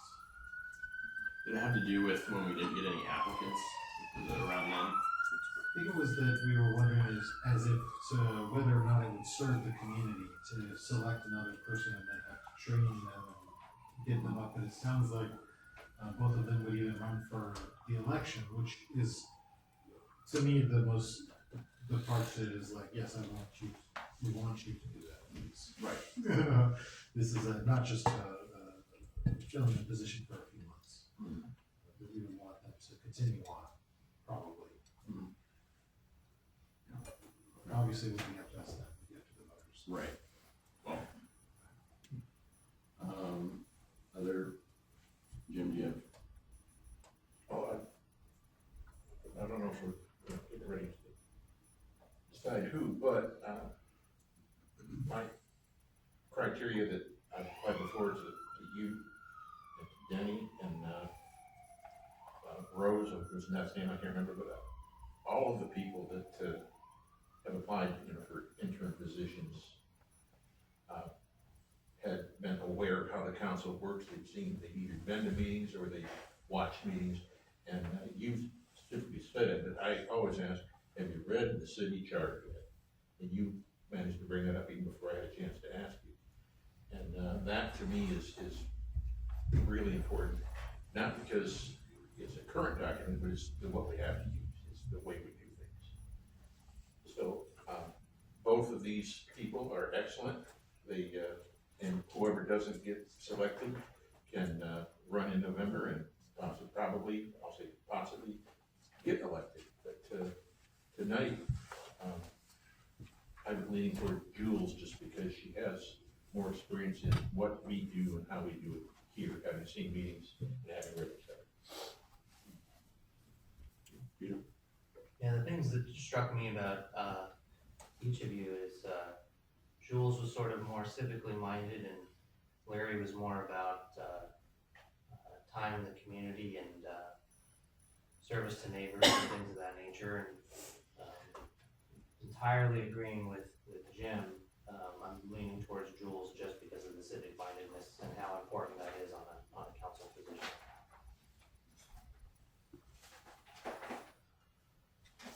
Dang. So just so you both know that there's gonna be 3 open seats in November. So don't be discouraged. Really don't be discouraged. We need you. We really, really need you. So with that being said, I do have to agree with Councilmember Buckles and here that just showing an interest in and trying to learn the charter, which is a crazy document, is showing that you're trying to figure it out, and I do appreciate that. And Larry, you probably didn't think to read it. I don't know.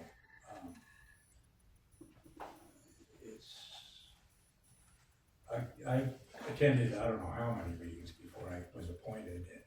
That probably over a year of meetings, maybe more. I don't remember.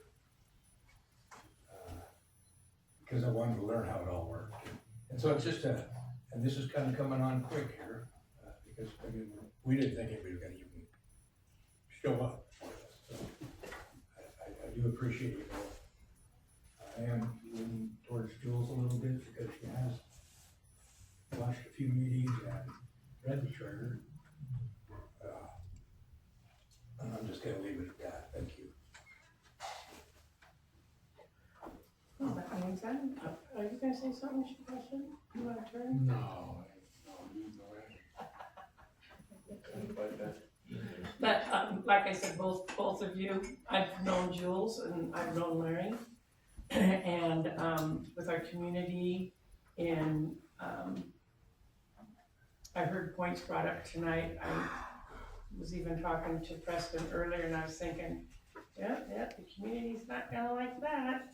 But, because of Larry's experience of being in Sheridan, he kind of comes from the old school through, meeting people and just, anybody, that charter my mom used to say about stuff in real estate. Well, I never had a chance to read the charter.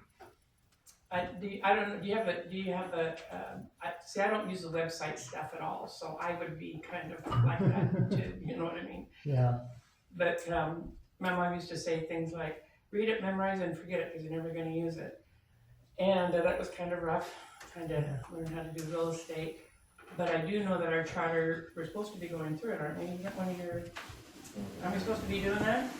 So in some ways, it's like, oh, I'm looking at you because I thought we were going to, because of some discrepancies that we had in a prior council, not you, but a prior one. Maybe code, but Well, there were certain things in the charter that then somebody said, well, you gotta go through the whole charter. Didn't you hear that?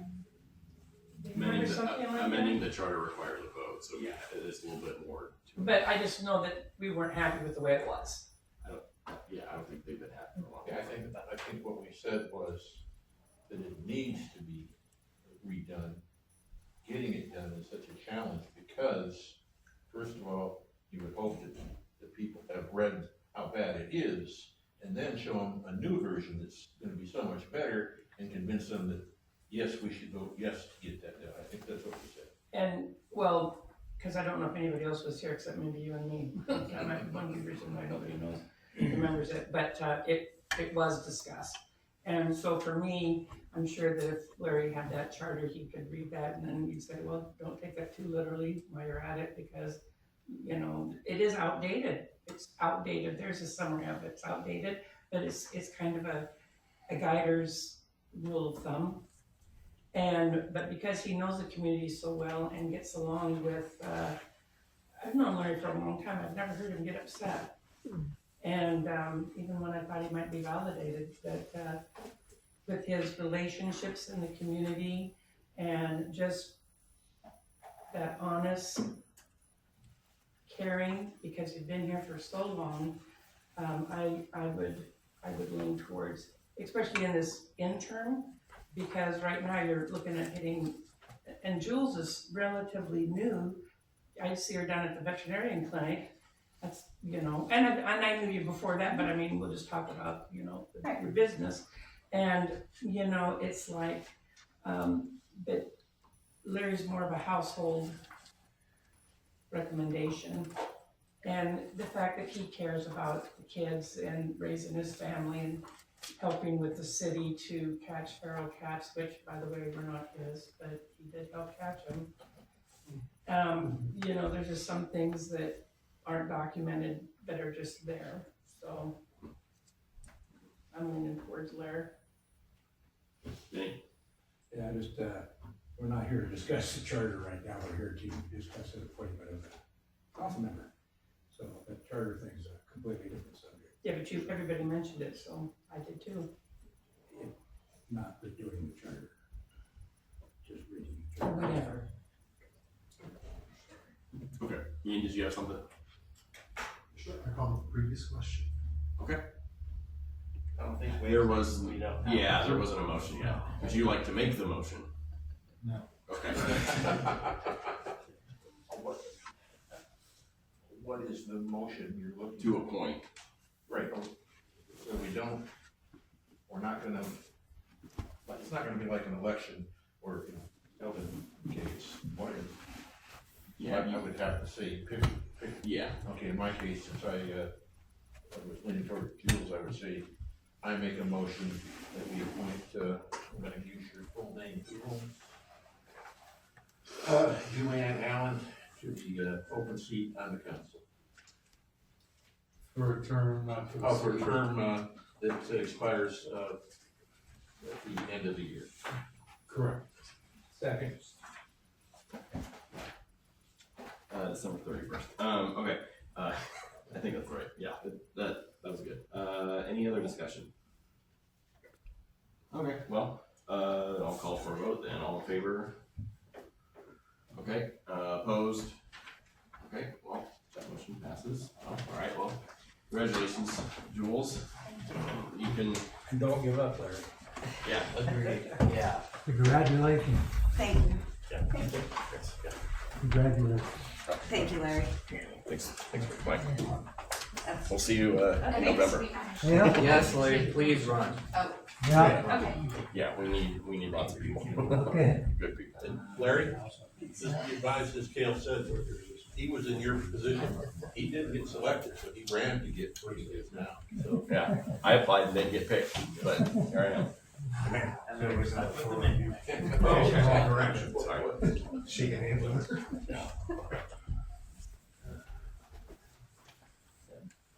Take it easy, John. I was one of his ball players back in Thank you, Little Larry. League. You were. Nice to meet you. Yeah, that's one of my kids. Yeah, I had a lot of them. All the kids. And when you get to bring it up, I'm like, yeah, I was one of those. You got the photo. John wants a. Oh, okay. She can handle it. Oh, sure. Pretend like this is another time. Okay. Everyone's gonna think we actually have fun with our meetings now. Well, I put a pie in someone's face. So does she sit up here now, or do we just Thank you next so much. meeting, or what? She can join the council in the back. Yeah, she has to be sworn in first. Angela will, swear him in. Do we wanna do that? When you're ready. You wanna do that now, or at the end? You can do it now. Sure. Okay. Right. All right. Okay, right now? Yes. Okay. I did it. Yeah. I, Julianne Allen, so solemnly and willingly swear that I will uphold. Sorry, this is exciting. The Constitution of the United States of America. The Constitution of the State of Oregon.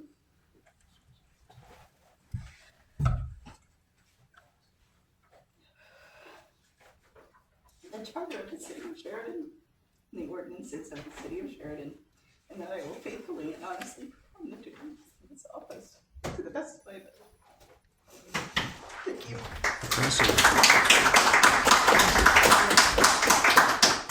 You get to come sit up here now. Oh. When he was talking about Little League.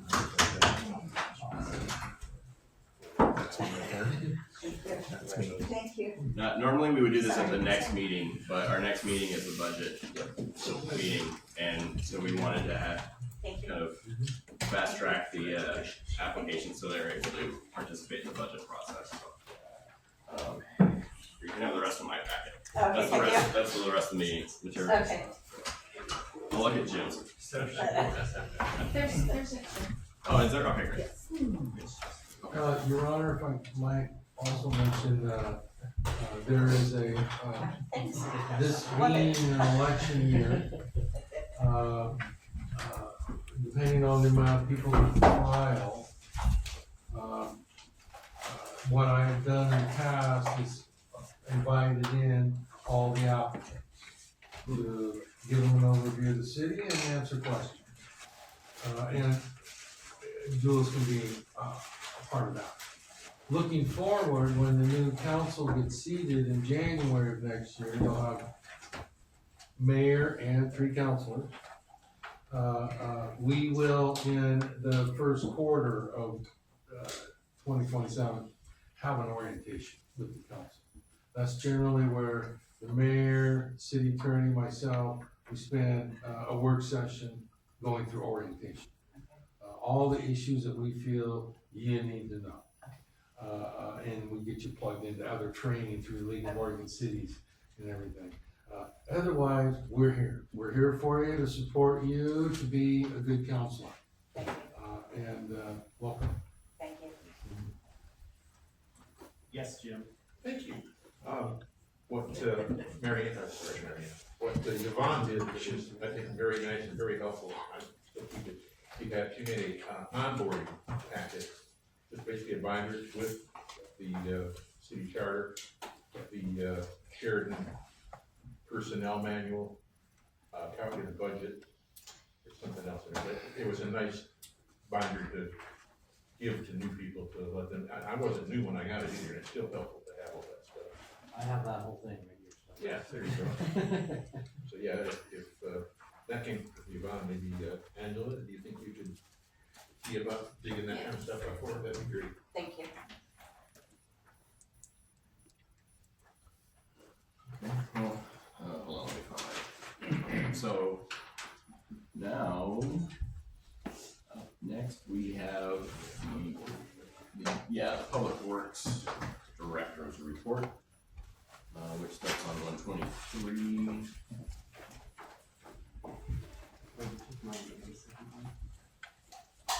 Yeah, okay, so, any comments on Kai's report? Jim? Well, I see he was very thorough in showing that he got 3 bids for this Kubota equipment. However, he doesn't say what a Kubota WG 972 EF1 CAC is. It's just, it's expensive, but what is it? What are we getting? Well, that's gonna come next month to council, or June, one of those 2 months.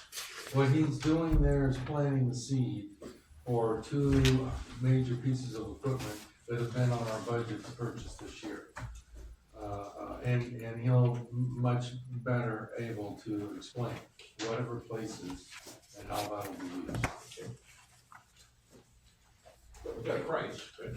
Yeah, Kai will be at the next council meeting, yes, your April, or pardon me, May. Well, you know, is it a purchase for this fiscal year or gonna be next? This year. This year, That's the okay, plan. so, okay, so it won't be in that, okay. Okay, looks like they got equipment for the ammonia sampling, we talked about last meeting. Okay, any other comments on his report? Yeah, I just Go ahead. want to mention that down here, the group completed the pressure washing trailer for cleaning sidewalks, pedestrian railing, et cetera. The pedestrian railing he's referencing is over on West Main Street, that's a very nice railing that it's not painted, it's thank you, yeah, and Val Addison was really worried about that because the West Main Street project was a deal that he kind of made with ODOT. If you build it, we'll maintain it. So if they've got the pressure washer not to maintain that railing, or that's excellent, because it's looking a little grubby, a lot of moss, et cetera. And I had mentioned it to previously management, she said she'd have the prisoners work on that. I don't know that they did all that much because they didn't have a pressure washer, so it's good that that's good. And I saw the parts also in the finance section, so good to know about that. So Jim, let me ask you, I'm assuming that is our responsibility to maintain. Are you saying that rail is the ODOT's responsibility? No, they put it in for us, but we said Okay. we would maintain it. Correct, And okay. if we have, according to Kai, if we have some that are falling apart, we have some extras over in Public Works that they can be found. It's been a long time since I talked about that. But they have extra parts that they could use if things have gone awry, so. But it needs to definitely be maintained. If the powder coating is starting to get beat up, don't slap coat of paint on it, you gotta have powder coated again, so. Got it. That's all right.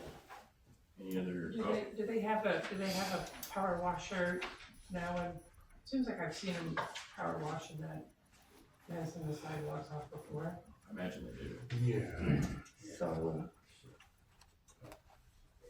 and I've seen their Kubota, they got a nice Kubota, I've seen that too, I mean, I'm just kind of questioning. And my other question was, so this is like the year ending June 30th. Correct. So my question would be, just for general purposes, I don't know if I can do it now, is exactly how much money has the city spent on new equipment for the public works? Seems like we've spent a lot of money on different things and brand new, and I just was wondering what that full dollar amount was, what this would top it off at. Well, and at the budget meeting, we'll be able to see if we went over the allocated amount or under, right? We would be able to see what we have, if there's any savings, if we didn't quite spend the budgeted amount for vehicles, or if we spent it all. No. Not yet? You'll get the budget plan for next year. Okay. Which is part of what you have is what you think you're gonna end up with. So that's a different town. Now, you've got in the budget, you've got a column for the current year. And the prior year, the current year, the future year, those are all standard budget forms. If we had a financial system to track things, if we had audits that were up to date, you'd have good numbers, but you don't have that. So you're gonna have the best that we have where we're gonna end up. And all of the new equipment we purchased for Public Works, it was approved by the Budget Committee and sometimes also by council. But we can come up with that, and add those in and be ready to talk about that next month for the council. Yeah. Because you're not actually looking at, my reading, taking what you said wrong, money that's allocated. You can't, if it was for machinery, you can't overdraw that budget line. Close, but it's by category. Like within vehicles and equipment, there could be vehicles, equipment purchases, other capital things, capital project, and you have to balance your category. So capital has to balance at the end of the year, not a vehicle line necessarily. See, just like you've got personnel policies, you've got materials and services, you've got capital, and some other categories, that sort of thing. Every one of those boxes within every fund has to balance, but not like every line item, no. But we haven't overspent our vehicle. No, we have not overspent, really anything that I'm aware of. Okay. Not any category in any fund, that's correct, that's not normally what you look at in the budget committee. We would all have it this year anyway, but we'll have it for you at the meeting where we end up in that vehicle. Okay, Jim? Kind of a heads up for you, Lucy, when Kai was here, he said they're gonna buy, two, pieces of equipment, I don't remember what they were. But we see the price on this one, but if I understand it, my memory says the other one is even more expensive, so there's more coming. But it is budgeted, is that not correct, Preston? Not just these two, that's it. As far as this year, ending this year. When you say these two, there's another Kubota something that he's lining up for, is that I not don't correct? think so. It might not be a Kubota, it might just be another vehicle. But Yeah. the next budget year, though, coming up, it sounds like he wasn't gonna add any vehicles to be purchased unless Jim wanted to add one. So- Right. I was happy to hear we weren't getting another truck. We've got a handful of things that weren't purchased this year, they're carrying over. So there'll be a couple on that list, but otherwise it's pretty much all new. So my question is, if this is an appropriate time, like the truck that they bought, and then he said that wasn't gonna work, but then they were selling it on the surplus, but he got a pretty good deal. Of course, my banking says, well, tell me again how much that truck was, because I believe it was a brand new truck. Are you talking about the side by side? Whatever one he sold, because he wanted a newer one, because it wasn't doing the job that he was wanting it to do. I don't know my truck names as well as you probably do. I don't think he surplused any new ones. I'll take a stab at it. Yeah. Okay. A side by side was purchased by a former employee of the city for $36,000. It was a side by side which is intended to be a utility vehicle. The one that was purchased had power windows, stereo equipment, Blu-ray for sure. It was the deluxe model for $36,000 that we could not use. It wouldn't work. So what Kai did is he didn't surplus it as much as, maybe if you have to, I don't know procedures, but he took it to auction, and I believe he got close to the price that he expected to get, and it wasn't $36,000, but it was well above, throwing it away. And then they did purchase a normal side-by-side, about 17,000, is that what I'm thinking? And that's what that whole thing is about there.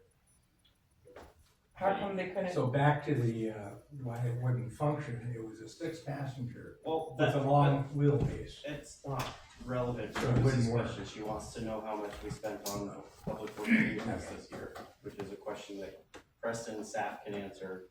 Yeah. Not right now, Yeah, next meeting, it sounds like he's gonna get you kind of a summary of. but that's what you're wanting, right? Yes.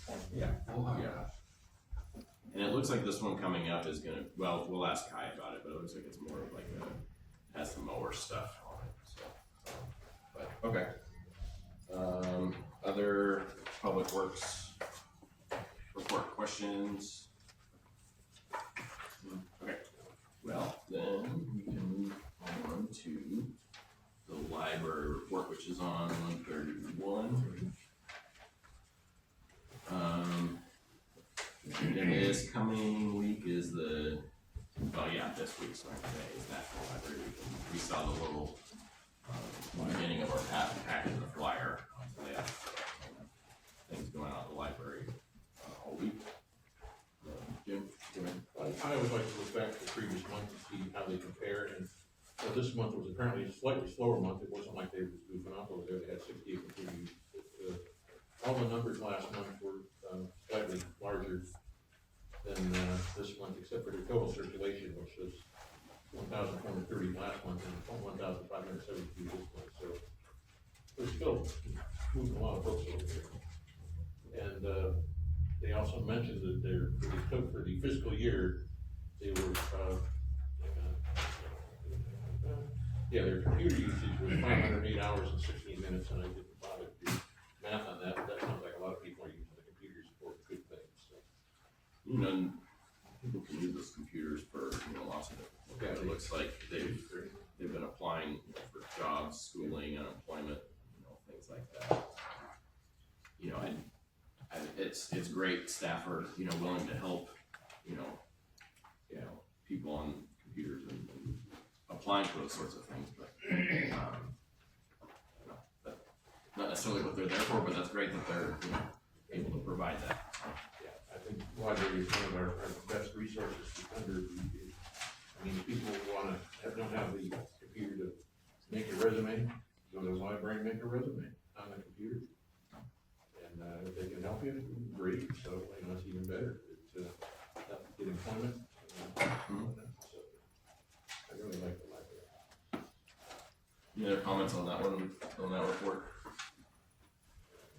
Okay, next looks like code on 133.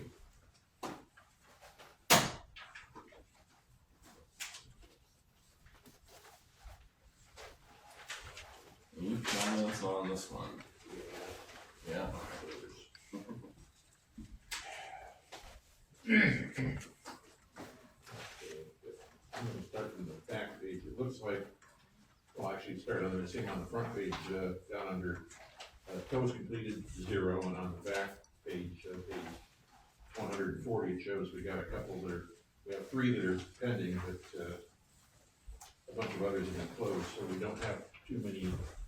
Since 20 notices issued, but this shows 20 on here, so it could be just the time the report was made, but lot of cars go, it doesn't look like. And as far as, This is 20, Jim. yeah. This is 20. Oh, did I miss a page? The whole sheet is 20.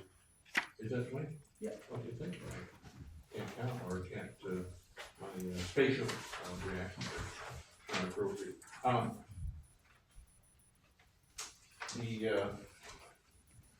see a note where he's got a pending site, and I don't know what that means. That's on page 138 or 131.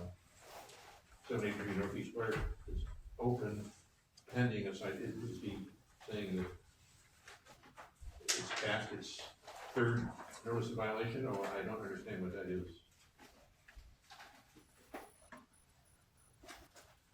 Which one on page 138? That's 783 Northeast Blair. That's at the bottom one, bottom, the third one down.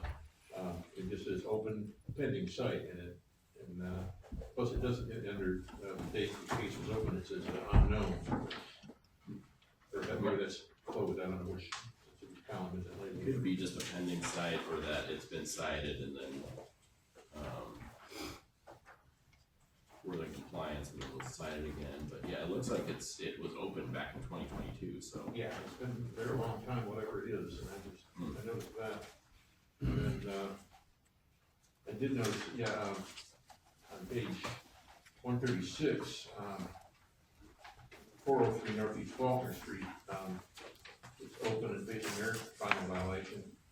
Notice of, final notice of violation. That was open back in 2024. Then I started looking, a lot of these were open a long time ago. Correct. Did he kind of, inherit a bunch of stuff that hadn't been able to be processed? Was that kind of what happened? Not necessarily. It could have been that they came out of compliance. And then now years later, it's the same old thing again. So it's got the history. I look at that and I can't tell right away whether those were the fine amounts from 2022 or whether those were recent. But my guess is those were what happened in prior years. So that follows that address as you move forward. Okay. I have a question.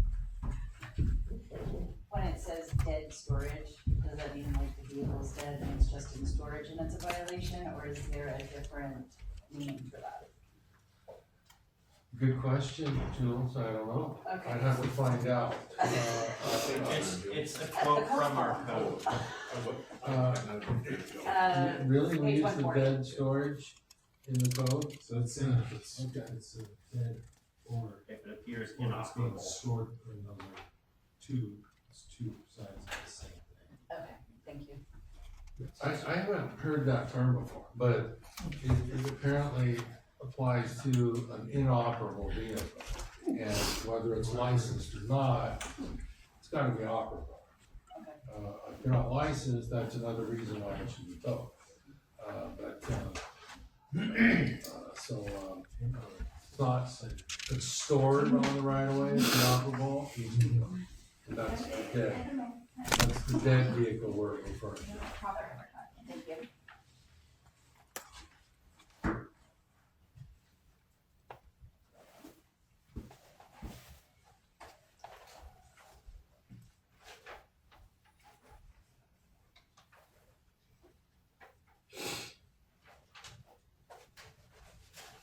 Am I supposed to say something? They could at least give me a heads up. Okay, at this point, I believe we should be. Like, we have the grant tracking report. Oh, good, okay, the grant tracking report, because Preston said I was gonna load it, and, I had trouble figuring it out, so I don't really load it, and I like it just link what I'm looking at. So, please, can you give me a Sure, no review. You bet. We haven't had a grant tracking for a number of months now. And I didn't think we'd get it done really and have confidence in it until we prepared the budget, so that's basically where we're at on this. And this lists every grant that we are processing, as a, either as a study, or generally construction. And this represents a lot of history, a lot of research, and it provides the basis for going forward in next year's budget. So let's just go down the list.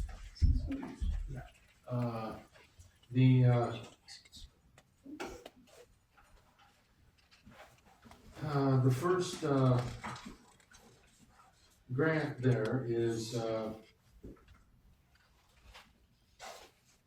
money that the city received some years ago for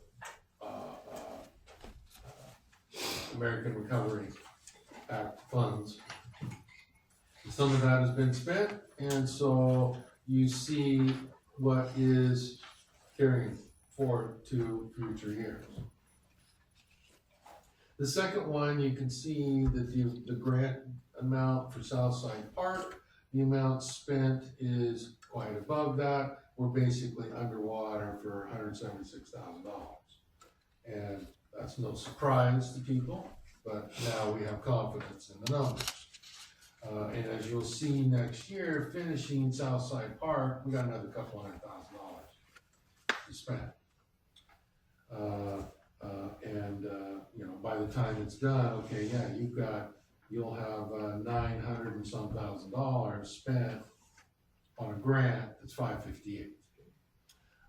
That's that one. The rest of these are ones that have come, and these next couple are ones that the city received and already dispersed. And all of that was tracked down so that we're not missing something, and reports have to be filed. And so through this tracking sheet, we will make sure all that gets done. Going down to the CDBG project and sewer, and the county money, as well as the CDBG coming together on that project for the Yamhill Street sewer pipe. That's what we've received in total, what we've spent, and that we have the rest carried over. That you'll see reflected in next year's budget. That is the grant you acted on tonight to get the scope of work done, to get that CDBG monies repurposed. So that's where that is. The last couple there are all, there was 3 there in a row. They're all county ARPA projects. The county gave us $1.185 million to do 4 distinct projects. The master plan has already been completed. That's done. And we spent a little bit out of that, but the Water Loop Road, great project, that will be spent by the end of this fiscal year.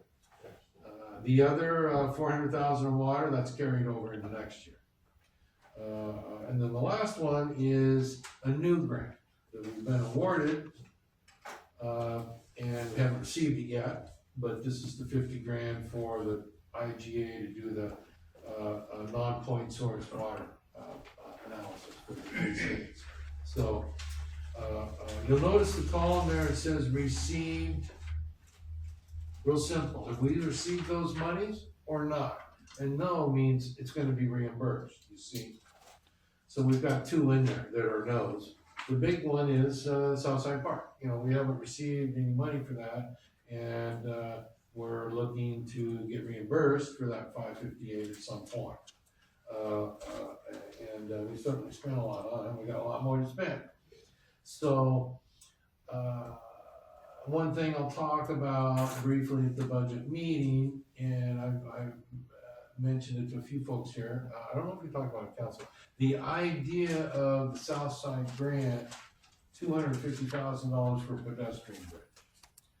There is an opening, possibility of getting that moved to the parking lot, Morgan Street parking lot, restroom project, away from Southside Park and to the Morgan Street parking lot. I've set up the budget to go either way.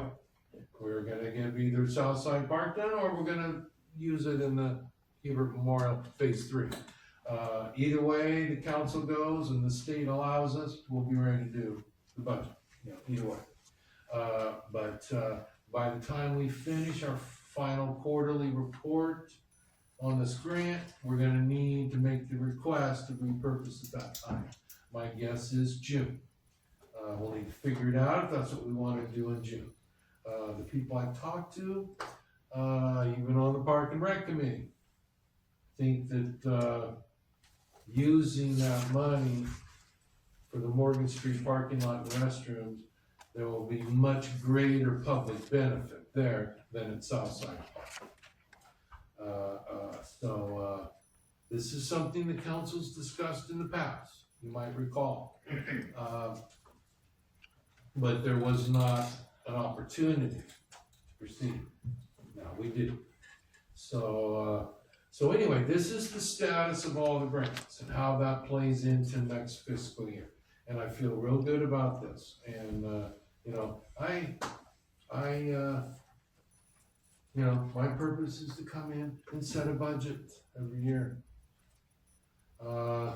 Last year I only had a few days.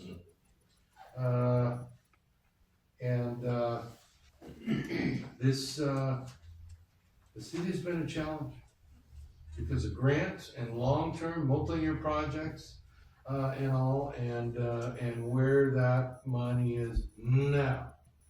So I come in to do a budget, take what I've got and I create a budget. I don't do a bunch of research.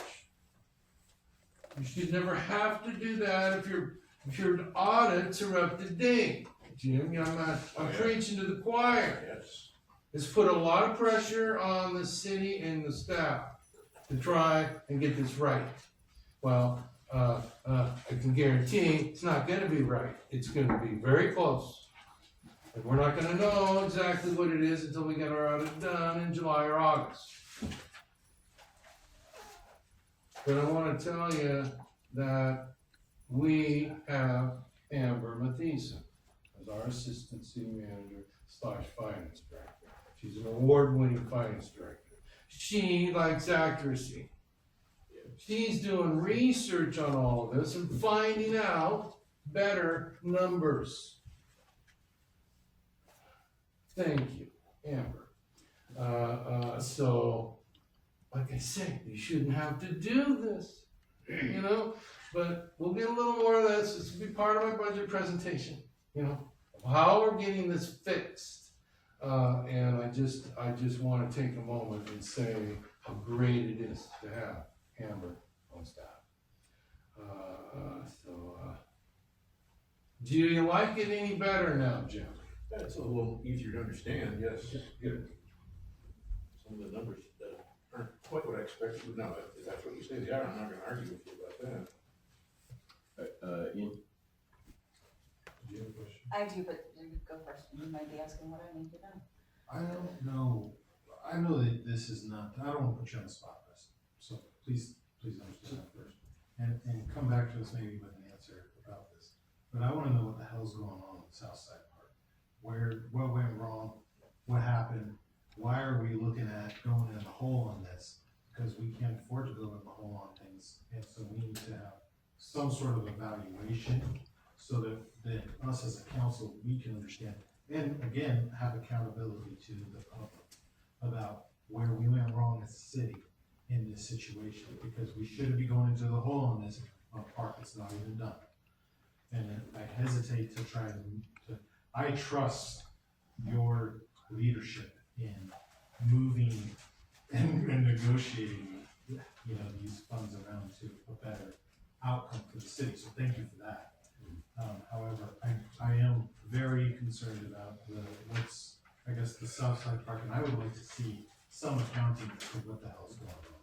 Okay, well, here's your accounting, Okay, but you're asking for accountability. sure. That's another question, and that's not my concern whatsoever.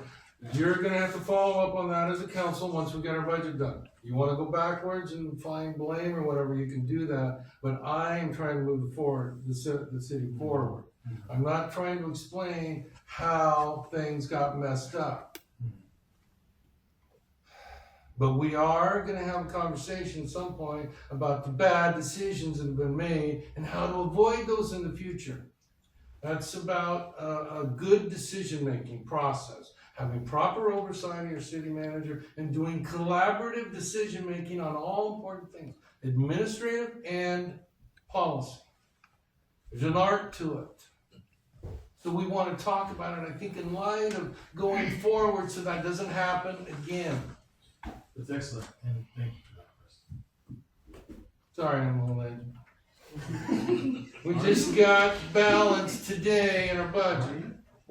So, and worked all weekend too, so, yeah. You worked one day this weekend. I worked Saturday and Sunday. You've been telling everybody you worked one day. Well, I only worked an hour or two on Saturday. I worked all day. I worked all day yesterday. And so, Was that your question, or you wanna ask me? I wanna build on that. Okay. And I understand what you're saying, but I need to know where I can go to research those two projects. So when we come to asking where to put the money, I'm educated on the background of them. So if somebody wants to direct me there later, that's fine. Okay. But that's information that I would like to have. Okay, yeah, I think I can give you some idea. Okay. Or somewhere to start, and then I'll forward through. Okay. Thank you. Yeah, any other comments on the grant sheet?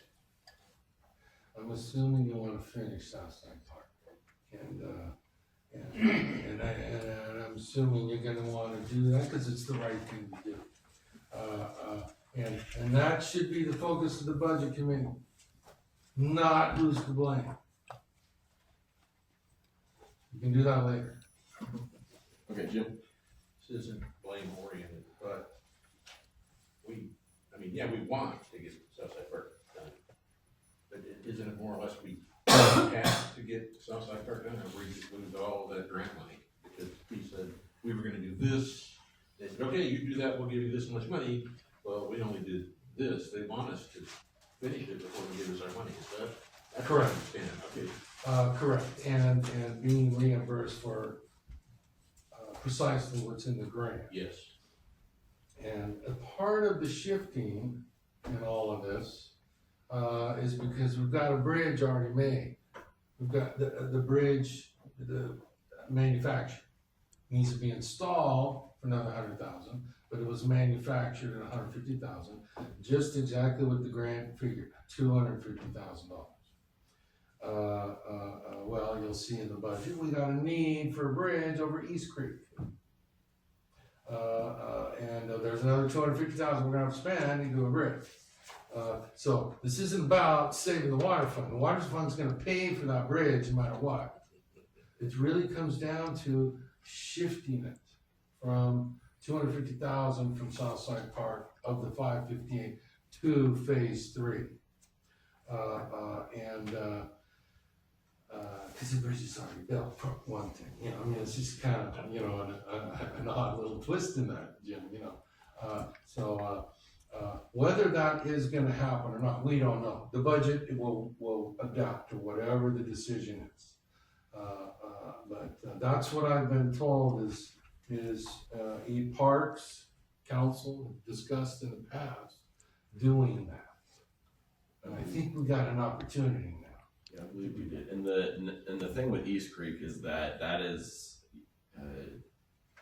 that's an important piece of the water infrastructure, because that's what carries our water main over East Creek.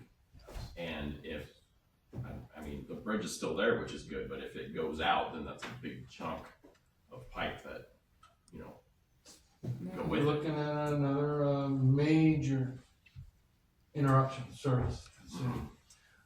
Very important. It's gone out, it's failed before, so it needs to get done. That is on our budget next year for water, getting a bridge on East Creek. If we could upsize the water line, that'd be a plus, but I don't know if that would be in the budget or not. It might be the 8-inch wood pipe. Probably not. Well, if it did get upsized, you'd have a bridge to attach it to. Right. You know, There we go. Yeah. Okay. A good bridge that would handle the new load. Okay, any other questions on the grant sheet? Okay.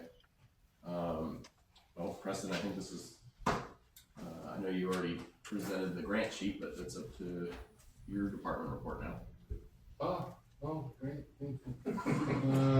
Just what you want. Well, I just have a couple things to mention, Your Honor. First of all, let me say, I like our charter. If I didn't, I wouldn't be here.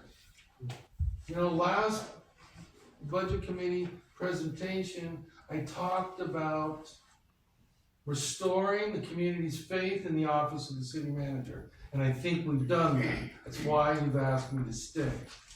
I also talked about resisting efforts to open up the charter for all of these horrible reasons that are out there that want to change our government and all that. No, you got to resist that. I talked all about why our form of government is the most effective and efficient and accountable local government there is. Anybody who tries to tell you something different, they're wrong.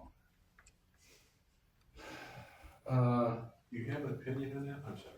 And I mentioned that people, everybody's got something in their charter that's a little quirky. Okay, so we got fees. You know, we got to raise fees. Our fees suck. Some of the fees aren't affected by the charter. We could buy, you know, our water rates, our STCs, a few things. But, you know, changing the charter because you don't like that, that's wrong. You need to build trust with the community. And then you go ask the community to approve your fees. This is how you build trust. You don't just willy-nilly open the charter because you don't like a certain section. No. That was just my charter. Maybe I don't have to mention that, you know, my budget again this year. I got one thing to mention. May 11th, Planning Commission's gonna have a hearing on the Parks Master Plan. And then that'll come back to council in July to approve, assuming they get through all that. Probably the same kind of timeline for all of the food cart pod standards. And we asked the Planning Commission to also look at the standards for food carts in general. So all of that is probably on the same timeline, but I don't know yet, but I'm thinking that's probably gonna come at you in July too, through the Planning Commission.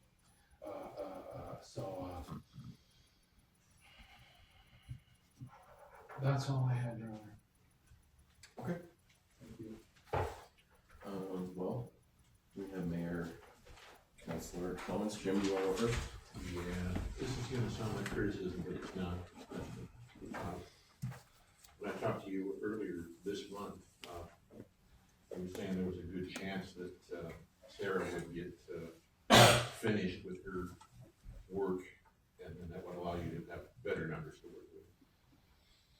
And I noticed that, you can plug right along right now, we've paid her so far $156,000 plus, and we know we have more to go, but I noticed for the previous month, she only did $4,550 worth of work, which means she wasn't here as much as we would like. Is that correct? And was it because she's got other obligations? Is that correct? So you'll see a big amount from April.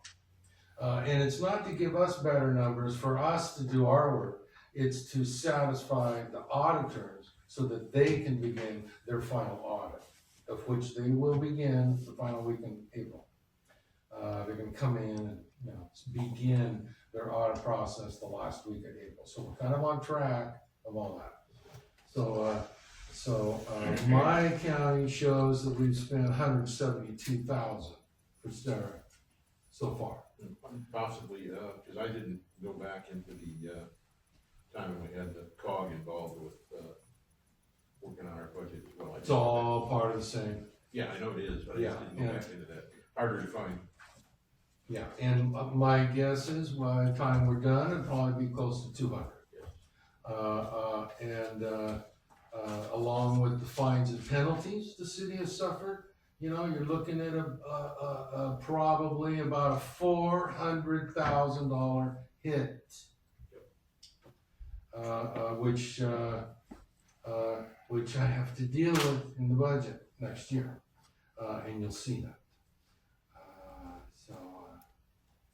Aren't you glad you're here, Joe? Aren't you glad you're here? Yeah. Yeah, good, I am too. I'm glad. Other comments? Anybody? Oh, Ian, go ahead. Welcome to the council. Thank you. You have, I feel like it's not as hard as it maybe might seem once you get into it and kind of work it out, but it's a lot to learn off front. I'll tell you this, if you wanna improve water, that's Stony Mountain Reservoir. And that's gonna be our best ally in getting that hooked up, so you should probably get to know that. Okay. Just so you know. Sounds like a plan.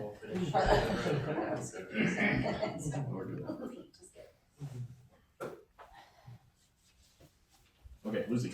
So first of all, in regards to Linda Harrell, who was in here tonight before, about the speed bumps, temporary ones on Sheridan Road, I think it would be a good idea I've seen these temporary ones, they're not permanent. They got a little bolt that goes through them, put them on the ground, and then you can take them up and you can remove them. I mean, it's not like it's gonna hurt the road at all because the road's already bad. And I don't know why the city couldn't look at putting a couple speed bumps, I would say anywhere past the 55 and older.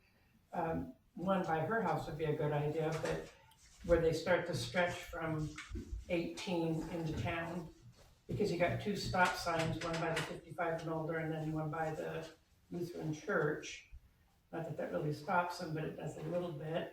But if the police can get in a hold of that too, at least it would. Because I can only imagine that woman must be suffering from, PTSD. Yes, that's what they call it. And every time she hears those loud noises, I can imagine how she feels getting broadsided one time, and at that same intersection, I would flinch every time I went through it. And I can only imagine, and it would be, I think a lot of people on Sheridan Road would really appreciate that. But you don't have to spend the money of a cement like they do in, I don't know, schools maybe? Schools. Well, some other schools do. But, I just wondered if we could consider having a temporary speed bump too. Would be probably, I don't know what they would cost, but I know that they're temporary, and I know that there's a guy on my street that has one to park his truck against, and I saw it tonight and I thought, that just confirms the fact that you can get them. It can't be that expensive, although I don't really know what it is, so I was wondering if you might want to look into it to see what it would cost to have at least 2 put in. And if you go down Sheridan Road, which I do a lot, you can almost kind of calculate where 2 would be a good idea. I'm just asking a little bit about, are they yellow? The ones I've seen that it sounds like what you're talking about are yellow, and that's why they can be temporary. They're not pavement, they're something else. I just know a bolt goes to the center of it into the ground. And I don't know, I imagine the ones going up my street, they're like black and yellow. Okay. But you could kind of warn them and let them know by, doing it. But still, if you're going that fast, you really get bucked up. Sorry. If they get bucked up, is that gonna hit something else? Well, they're hit against the roof of their rig, probably, yeah. But, slow your ass down. Are they gonna flip, or like, what's gonna happen? I don't know, how fast are you gonna go in your car? I don't know. I don't know how fast these people are going. Yeah, I was trying to think of other roads where I've seen speed bumps. And it seems like they're only in parking lots. I can't seem to, I'm sure there are roads around, but I can't. Low order residential, you'll find them in certain neighborhoods. Not here, but around in general cities. Never on a city like Sheridan Road, no. But other roads, you bet. So my suggestion would be that when we allocate major improvements to Sheridan Road for next year, that the council say, we want speed bumps in the design, and we'll design it that way. And you can hear from the engineer who tells you this is a bad idea, but that's okay, there's a time for that. But putting in something now that you're gonna rip up later doesn't make sense. Right now, it's a law enforcement issue, it's not a speed bump issue. That's the way I look at it. If you look at it different, direct me to do something different. Oh, Peter. Yeah, I was gonna let this off, but, since it's getting late, Lucy, I know you feel strongly about the speed bumps. Do we wanna add this as like a agenda item, either to the next workshop or regular meeting, whatever comes next, so we can have like a nice public discussion about this? Cause there's so many pros and cons we could talk about speed bumps. Might be nice to get it out of our system and like that. I'd say you get it in your budget first. What? We'll have We a don't budget. even know what we wanna do yet. We'll have a budget meeting first. And Sheridan Road is listed on there as one of the projects, so that might be the time to So it would work out discuss it. Whatever the next one is. More opinions, just a budget meeting about that. Yeah. That's true, we will have more opinions too, so, okay, Ian. I see to, Councilor Flynn's point. Okay. We should put it in another meeting. Okay, yeah, and depending on what we discuss at the budget, then that might kind of see, direct us where, to go, but if, I think it'll be a project that will have some engineering on it, and if that's something we're wanna add, then we're gonna have to see what the engineer says, but. My statement then, a rebuttal would be that, just remember Sheridan Road is already crappy. And you can't hurt that road at all, and if you drive down it and you dodge the bullets because of the cars parked in the wrong places, and the people driving and people on scooters, like I said, I wouldn't want it necessarily to be a budgeted, engineered speed bump. If this, we're talking, temporary like this, and you bolt it down just till you get it done, because if you wait till the next year, you have a whole summer to go through. And she's right, and it's been brought to our attention before from ODOT, that Sheridan Road is an extremely dangerous road. And I, for one, would like to see something temporary put in, at least look into what it would cost, if somebody would like to go along with that, to find out if we couldn't put them in for a temporary, because what is Sheridan Road? How many millions of dollars? It's a lot of money, that's why they, like $20 million, that's why it's not done. So. You might wanna wait, till the budget meeting, because from what I understand, there is a project to basically, fix the surface, so if the surface is fixed and then we're bolting in a speed bump, I don't know if that's a good idea, we might wanna, while we're doing the surface, think about adding speed bumps pending what the engineer recommends. Well, You might just wanna wait till after budget to get into this. taking a time frame, a year from now versus a summer preventative versus doing it in a year from now, you know what I'm trying to say? Usually when it's It would depend engineered, it on- takes a while to get stuff done. Well, it would depend on the timeline of the project. That's what I said, the time frame of that. Yeah, we don't know what that is. I know. Okay, good. What about more stop signs on that street instead of putting in speed bumps?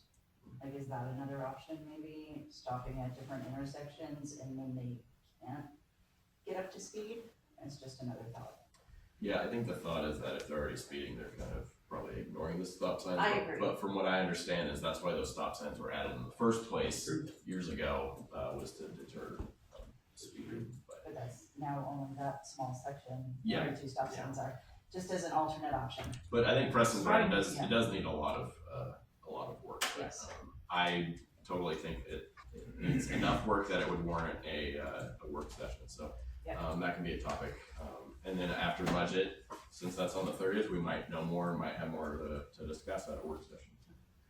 That sounds good with me, so, there's nothing else, Ian? No, I do.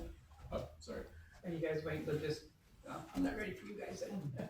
So I had a client come in and tell me, actually it was a pedestrian, came in and was complaining about, first of all, our phone service at the city hall.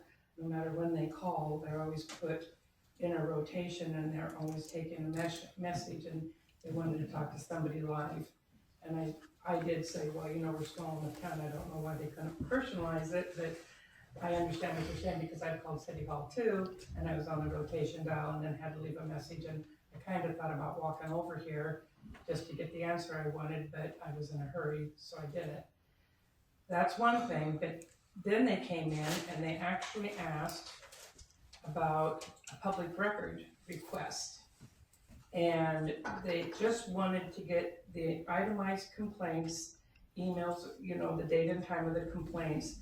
And what happened was 2 days later, they got 7 pages of documents and were charged $102 for it. I thought, ooh, that's ugly. And he goes, all I wanted was to get some itemized complaints, but evidently if the office, if you don't write it down, they don't mark it. And you know, there's still some people who do things the old-fashioned way. When you come in, when someone comes into my office, I write down your name and number and I get back to you. I don't make you fill out a form. And it just seems like we're getting away from this personal service for a community, caring about the community. And my question is, why doesn't the office encourage or provide paperwork for complaints from citizens that are in there, or at least a notification like they would maybe for a code enforcer? I don't know, maybe they gotta fill a form out. It's just kind of crazy, but they don't get counted if they don't fill out a piece of paper. And I just didn't think that was a very small village type of courtesy to give to somebody. So I thought, well, possibly the office doesn't know about it, so maybe the office should have it brought to their attention in regards to complaints, because, you know, not everybody has a computer to look up things. I don't have one at home. If you ask me to go look it up, I'd say, you know, go over and print it for me, you know? So, okay, so they asked for a public record. They asked for, I had to write it down, And they- because I don't Have you know. talked to Preston about this, or are you just bringing this up for the first time right now? I am bringing this up. I think have a conversation with Preston about it. It's not really a council matter. Well, I think it is, because it involves the people of our community who we represent, so. I don't always agree with everybody, Jules. You'll find that out sooner. Well, to be I'm fair, sure. public records requests are kind of handled by the administration. So, you know, if there's an issue with how the public records request was handled, I think that'd be good to bring up with city admin. If you didn't like that they had to fill out a form to get a public records request, is that what you're saying, or is that that we should fill out a form for complaints? He So said, they should fill out a he form said that they had complained 15 times. Who did? The person that came in to me that was walking down the street, came in and talked to me. Who did they complain to? They called the city, but because I didn't fill out a form, the city didn't count it as a complaint. So they were complaining, and then they asked for public records for. Right, because they wanted to see if their complaints were on a public record, because maybe they were getting upset with the city, and I was trying to diffuse their complaint by saying, he goes, well, I wanted to know if it was on public record, and like I said, it took 2 days, had a bunch of pictures, but it cost him $102. It's so much per staff time. But he didn't even want that. All he wanted to do was have a list. It's just bad communication skills. It's just bad communication skills. On the city or on the Well, person? on the city, because who's supposed to know better, the city or the citizen? I think the city's here to educate the citizens. Because it depends on what's on the form. I guess that's how the form's laid out, if they were able to. Well, maybe they should have said, here's a form to fill out. I don't really know. I wasn't there. They would have given them a form to fill out for public records request. Well, he did to get that, but when he came into, they And must then have he got- called in and complained and said, there's junk in my neighbor's yard, blah, blah, blah. You know, Okay. but that's not taken the same way as if you fill a form out. But As it is a complaint. complaint, So they had complaints, so they came to see where their paper trail was, and there was no paper trail even of their complaints with the city. Yeah, I don't think staff make a record of every time someone calls and complains. I don't think that would be, I reasonable tell a to lot of ask. people that they can't come in to give the city a call, so. If it's a code thing, then they'll direct them to code, I would think. But if they call and So say, there's a lack of communication at the front desk, that's all I can tell you. And he's not the only person. then that He's would just the one- be, then that would be an administrative thing that you need to talk to Russell about. We don't make personnel decisions. I'm not making decisions. I'm Well, making it's a a suggestion. complaint. It was It's a a complaint suggestion. about the operations of the city, and those are supposed to be handled by the city manager. If you don't like the way they're handled, then you can intervene. But this is one of the ground rules we agreed to for good council staff relations. The city manager handles all the complaints, even those regarding council. Give staff a chance to deal with those. It's the first I've heard of any of that. So, that's what we do. We mention it on every agenda the council has for public complaints. Council shouldn't be any different. You got complaints about staff or operations, you bring them to me. I don't expect council to work out any of these. That's why you refer to me. You don't do that in a public meeting. That's all it's for. Those complaints get referred to me. It's one of the ground rules for good council manager relations. We can talk about the other ones if you like. The other ground rules we agreed with for good relations.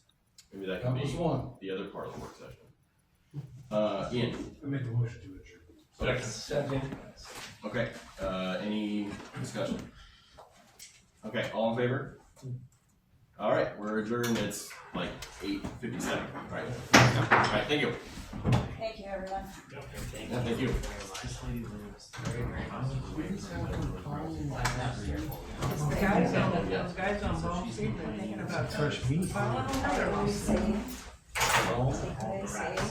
Yeah. Oh, you did it. Let's start with that, okay? The one that have been complaining for over a year about the property. Yeah, thank you.